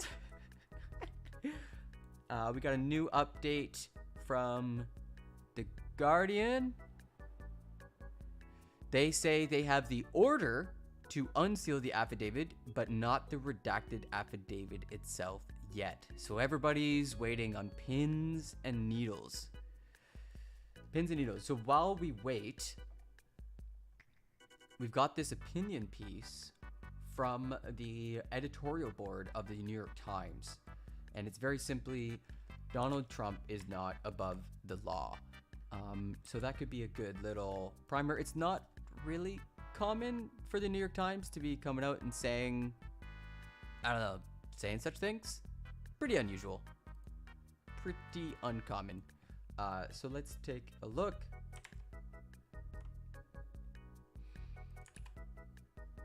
Over the course of this summer, the nation has been transfixed by the House Select Committee's hearings on the events of January 6, 2021, and how or whether Trump might face accountability for what happened that day.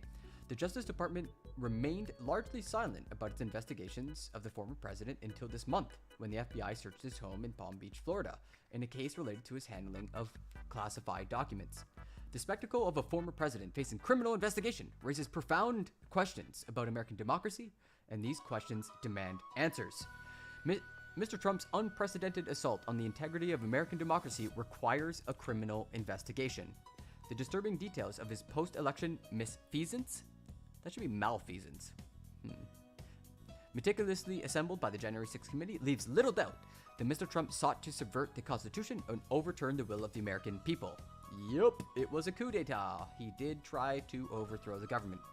The president, defeated at the polls in 2020, tried to enlist federal law enforcement authorities, state officials, and administrators of the nation's electoral system in a furious effort to remain in power. When all else failed, he roused an armed mob that stormed the Capitol and threatened lawmakers, and he knew they were armed, like he was war, and he's like, yeah, let's get rid of the metal detectors. That'll make things better. Don't worry about it. Just don't worry about it. It'll be fine.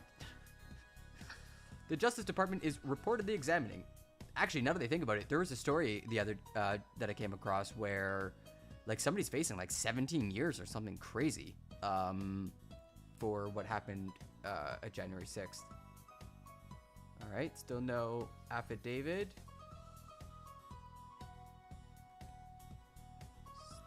Still nothing from New York Times. Okay. The Justice Department is reportedly examining Mr. Trump's conduct, including his role in trying to overturn the election and taking home classified docs. If Merrick Garland, the Attorney General, and his staff conclude that there is sufficient evidence to establish his guilt on a serious charge in a court of law, they must indict him too, says the New York Times. This board is aware that in deciding how Mr. Trump should be held accountable under the law, it is necessary to consider not just whether criminal prosecution would be warranted, but whether it would be wise. No American president has ever been criminally prosecuted after leaving office. When President Gerald Ford pardoned Richard Nixon, he ensured that Nixon would not be prosecuted for crimes committed during the Watergate scandal. Ford explained this decision with the warning that such a prosecution posed grave risks of rousing ugly passions and worsening political polarization. Let us cry more, because otherwise it would be controversial. And then they just went and elected another criminal president. Like, seriously. That warning is just as salient today. No, New York Times, no! Pursuing prosecution of Mr. Trump could further entrench support for him and play into the conspiracy theories he has sought to stoke. It could inflame the bitter partisan divide, even to the point of civil unrest. A trial, if it is viewed as illegitimate, could also further undermine confidence in the rule of law, whatever the eventual outcome. The risks of political escalation are obvious. The Democratic and Republican parties are already in the thick of a cycle of retribution that could last generations. There is a substantial risk that if the Justice Department does prosecute Mr. Trump, future presidents, whether Mr. Trump himself or someone of his ilk, could misuse the president to punish political rivals. If their party takes a majority in the House of Representatives after the midterm elections, some Republicans have already threatened to impeach Biden. There's an even more immediate threat of further violence, and it is a possibility that Americans should, sadly, be prepared for. In the hours after federal agents began a court-approved search of Mr. Trump's residence in Palm Beach, based on a warrant investigating possible violations of 3 federal laws, including one that governs the handling of defense information under the Espionage Act, his most fervent supporters escalated their rhetoric to the language of warfare. As the Times noted, quote, the aggressive, widespread response was arguably the clearest outburst of violent political rhetoric since the days leading up to the January 6th attack. We got 2 updates from New York Times. Updates are coming in. Judge Reinhardt has ordered the release of documents, motions, and orders tied to the request to redact the affidavit, indicating that he wants the public to understand why some of the affidavit is blacked out. The public will ultimately decide whether Attorney General Merrick Garland was justified in approving the Mar-a-Lago search, but it is important to note that the Justice Department's best arguments supporting it, including the affidavit, are being made public, technically against his wishes. That allows Garland to air his side of the story without being accused of compromising the integrity of the investigation by litigating the case in the news. All right. Seems fair enough.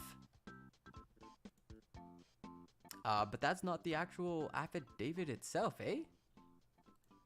Dang. Where is this thing? I want me a fresh news. F5. Press F5 one more time.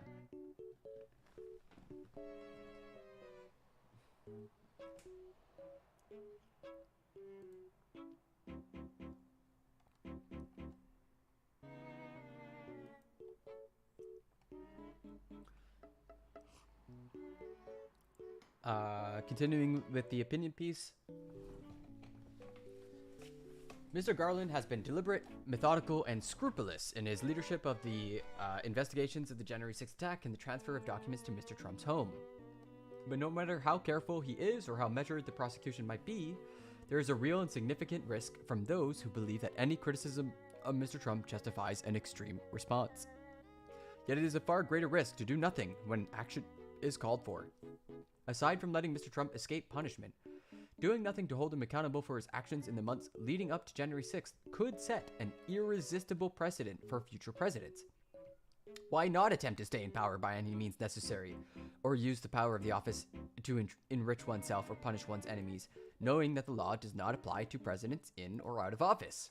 More important, democratic government is an ideal that must constantly be made real. America is not sustained by a set of principles. It is sustained by resolute action to defend those principles. Yeah, like I think the saying is usually your institutions will not save you, you have to save your institutions in regards to fascism. Still no update. Immediately after the January 6th insurrection, oh, and let's just double check here. Let's see what's going on here. The White House has repeatedly said Biden learned about the FBI's raid on Trump's private residence through public reports, just like the American people did, while stressing the president's commitment to Justice Department investigations free of political influence there.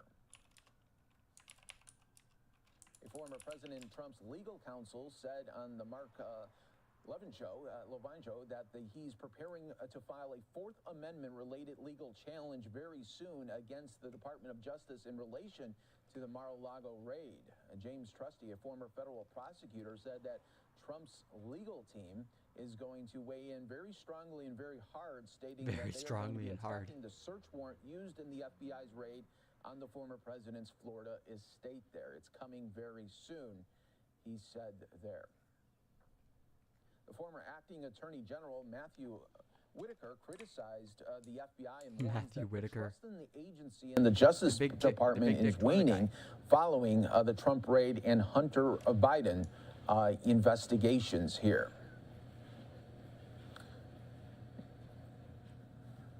And thanks again for joining us here worldwide on Live Now from Fox as we continue to wait for this moment of new information coming from this affidavit, which will be redacted at parts. We'll read it out best we can when we get it for you right here on Live Now. But I just want to just really reiterate how we got here as the Justice Department turned over a redacted version of the affidavit to the judge just yesterday at noon after he rejected the government's argument to keep the document under seal, citing the intense public and historical interest in the FBI's unprecedented raid of a former president's private residence. The judge said that after reviewing the Justice Department's redaction, the government has met its burden of showing a compelling reason and good cause to seal portions of the affidavit, saying the disclosure would reveal the identities of witnesses, law enforcement agents, and uncharged parties, the investigation's strategy, direction, scope, sources, and methods, and grand jury information protected by federal rules there. The judge also said that after reviewing the affidavit with redactions, he had determined... Okay, here we go. You can read the document here. Found it. Got it. We got the document, everybody.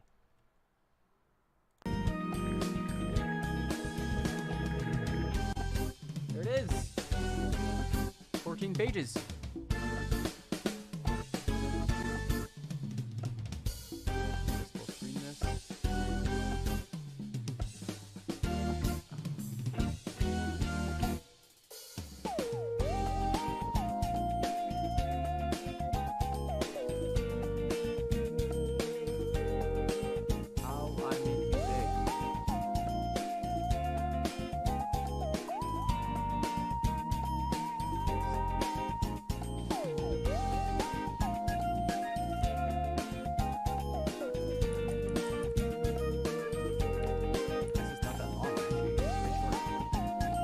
Okay, here it is, everybody.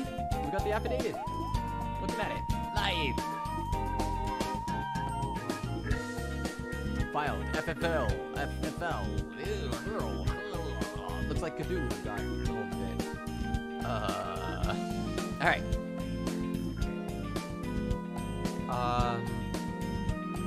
Does this have filed by? Oh, maybe those are the what's going on there? The United States hereby gives notice that it is filing the attached document, which is a redacted version of material previously filed in this case, number under seal. The United States sealed ex parte memorandum of law regarding proposed redactions. In the interest of transparency, as well as the principle that limitations on public access to judicial proceedings should be narrowly tailored. The citation, the government will move at the appropriate time to unseal this notice and the redacted version of its ex parte memorandum. All right, let's go. Pursuant to this court's August 18th and 22 orders, the U.S. respectfully submits this sealed ex parte memorandum of law setting forth the justifications for its proposed redactions to the affidavit submitted to the court in support of the government's application for a search warrant at a property of former President Donald Trump. For the reasons explained below, the materials the government marked for redaction in the attached document must remain sealed to protect the safety and privacy of a significant number of civilian witnesses, in addition to law enforcement personnel, as well as to protect the integrity of the ongoing investigation. Procedural background. Let's see here. Are they covering it too? I'm just curious. Did they get people? A number of news media organizations and other entities have filed motions to unseal these and other materials associated with the search warrant, including the affidavit. No, they're still not covering it. Okay, that's fine. We got it here. Okay, so the procedural background. I don't know what's going on there. On August 8th, the Department of Justice executed a search warrant issued by this court upon the requisite finding of probable cause at the premises located at I-100 South Ocean Boulevard, Palm Beach, Florida, a property of former President Trump. Given the circumstances presented in this matter and the public interest in transparency, and in the wake of the former president's public confirmation of the search, you remember he posted on Truth Social, and his representative's public characterizations of the material sought, the government moved to unseal the search warrant, misspelled, and its attachments and the property receipt summarizing materials seized, and this court granted the government's motion. A number of news media organizations and other entities, the interveners, have filed motions to unseal these and other materials associated with the search warrant, including the affidavit.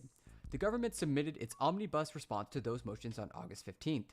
The court conducted a hearing on August 18th, at the conclusion of which the court directed the government to file under seal its proposed redaction to the affidavit and a legal memo setting forth the justifications for the proposed redactions. In a subsequent order, the court noted that the government, quote, has met its burden of showing good cause and a compelling interest that overrides any public interest in unsealing the full contents of the affidavit. Interesting. In that order, the court observed that the obstruction and threat concerns raised by the government were not hypothetical in this case. Wow, okay. So people might get actually harmed if... That's not good. In particular, the court cited its prior finding of probable cause that a statute prohibiting obstruction of justice has been violated, and further relied upon the post-search increase in specific threats of violence to identified FBI agents, overall violent threats to FBI personnel, and the armed attack on the FBI office in Cincinnati. Citation. The court found that that disclosure of the affidavit would likely result in witnesses being quickly and broadly identified over social media and other communication channels, which could lead to them being harassed and intimidated. The court gave, quote, great weight to the significant likelihood that unsealing the affidavit would harm legitimate privacy interests, end quote, with disclosures potentially serving to, quote, impede the ongoing investigation through obstruction of justice and witness intimidation or retaliation. Wow, that really echoes what Liz Cheney was saying about how they've had to be very careful because they are also getting threats. They had to bring up that one. Remember somebody gave testimony? I forgot her name, but she was very young. She was a staffer for Mark Meadows, and she was getting threatened. So they brought her up. They did like an emergency hearing just to get her testimony out there because of fears of witness intimidation. Okay, moving on. And the court found that the affidavit contains, quote, critically important and detailed investigative facts, highly sensitive information about witnesses, specific investigative techniques, and information required to be kept under seal pursuant to Federal Rule of Criminal Procedure, the disclosure of which, quote, would detrimentally affect this investigation and future investigations. However, noting that the warrant involves matters of significant public concern, the court concluded that the present record does not justify keeping the entire affidavit under seal. So I guess that's why we're able to see it.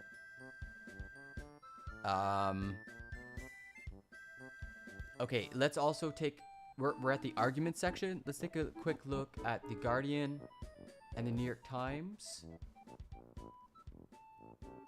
Let's see what they're saying. Nothing? One new update. The court has unsealed the Justice Department papers related to its justification for continuing to keep large parts of the affidavit redacted. It includes a 2-page list of paragraphs it wants to redact, along with justifications. Most of the justifications are redacted, except for those involving agents' safety, which must be the names of FBI personnel. Here is a sampling.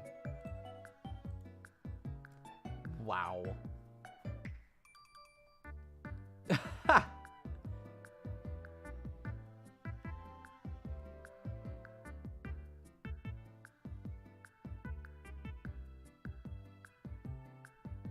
Okay. So from items 4 to 26, we can conclude there's like 20-odd officers. Agent safety. What did The Guardian say? The paperwork just released containing portions of the affidavit is, as predicted, heavily redacted. The document says information in the affidavit could be used to identify many, if not all, of these witnesses. For example, which is followed by a long redacted passage. The document then adds, quote, if witnesses' identities are exposed, they could be subjected to harms, including retaliation, intimidation. Yeah, we just read this. These concerns are not hypothetical. Another redacted passage, then the following text, quote, meanwhile, FBI agents who have been publicly identified in connection with this investigation have received repeated threats of violence from members of the public.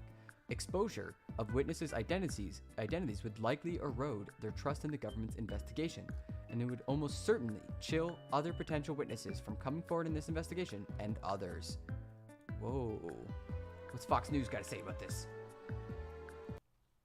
Release of the remainder of the affidavit would result in a meaningless disclosure should the court order disclose of the redacted version of the affidavit, and if the court agrees with the government's proposed redactions, the government will submit a final version of the redacted affidavit for public release in the interest of transparency, as well as the principle that limitations of public access to judicial proceedings should be narrowly tailored there. The government respectfully submits that certain portions of this filing may be unsealed, including the introductory segment up through the first 2 paragraphs in the argument section on page 4, as well as the certain texts in the sections that follow describing relevant provisions of law. The government will submit a version of this filing that identifies the portions that can be publicly filed, along with its proposed redactions. And with the court's permission, the government will confer with counsel for the former president, as well as to whether counsel or the former president has any objection to unsealing the letter from counsel, including as Exhibit 1 to this affidavit right there. And that is the end of that one right there. So that is where we are right now in our first glimpse of this release here, and just showing you just everything that came down with that earlier portion to get us to that affidavit, everyone. So what we'll do is take a quick 2-minute break. Stay right here with us. More to come on Live Now as we continue. That I missed. James Trusty, a former, very strongly and very hard, stating that Florida is state there. It's coming very soon, he said there. The former acting attorney general, Matthew Whitaker, criticized the FBI interest in the FBI's unprecedented. The locations to be searched include the 45 office, all storage rooms, and all other rooms or areas. within the premises used or available to be used by F. POTUS and his staff, and maybe that's just a typo.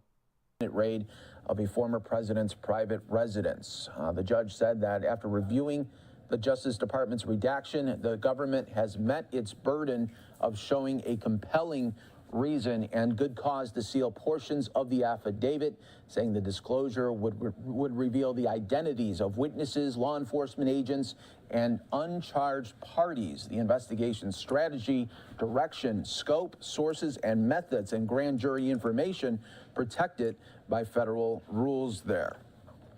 The judge also said that after reviewing the affidavit with redactions, he had determined that the Justice Department had met its burden of showing that its proposed redactions are narrowly tailored to serve the government's legitimate interest in the integrity of the ongoing investigation and are at the least alternative to sealing the entire affidavit here. And we are learning that we are getting that affidavit printed out right now here on Live Now from Fox. As soon as I get it, we will be bringing it to you all right here on Live Now as we continue to bring you really the top story here of the day. This is going to be it as we all are looking forward to what's going to be in this affidavit. How much will we get to know about the raid and what were the methods there for the FBI wanting to come in on that particular day to gather evidence out in Mar-a-Lago and then take it away there. So we will be keeping an eye on that right here for you on Live Now from Fox. Obviously, a very showing.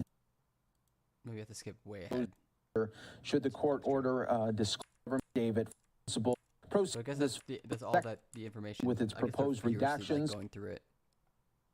Doesn't really tell you that much there. Another page there, you go. Paragraph setting up to tell you that you're not going to receive this information here. So that is some of the news that we've been following here for you. Coming up in just a moment here, we're going to be talking to a former federal prosecutor, help break down what this looks like. And I know it's going to be hard to sort of detail just because there is really no news in this early portion of this release right now. No news in this early portion. Okay, all right. So I'm gonna do this another time, chat. I literally haven't eaten all day. I'm gonna go eat. 12:30. I'm gonna go have something. And by tomorrow morning there will be news on this subject, I guess. I've been waiting all day, and it's like such a slow trickle of information. But thanks for hanging out. It was good seeing all y'all. It was lovely and wonderful. I hope you enjoyed your stay. I'll see you tomorrow. Actually, tomorrow I might not be streaming. I've got guests. So next stream is probably Monday. I'm going to take the weekend off, hang out with my niece, and I'll have to catch up on this after it plays out over the weekend because there's not much of a story right now. It's all redacted and it's being trickle-truthed. It's taking a little while, and people got to analyze it. So we'll come back on to this on Monday, I think. But otherwise, y'all have a lovely day. I hope you enjoyed your stay. And support the stream, like, subscribe, ring the bell if you're on YouTube. If you're on Twitter, you can follow. You can subscribe for $5 a month. If you have a Twitch account, you can give me your Twitch sub. It's free. And you won't get ads, and you'll get access to new emotes, and you'll make me feel better about my life. So yeah, have a good one. Have a lovely one. I'll see you later. Bye, everyone.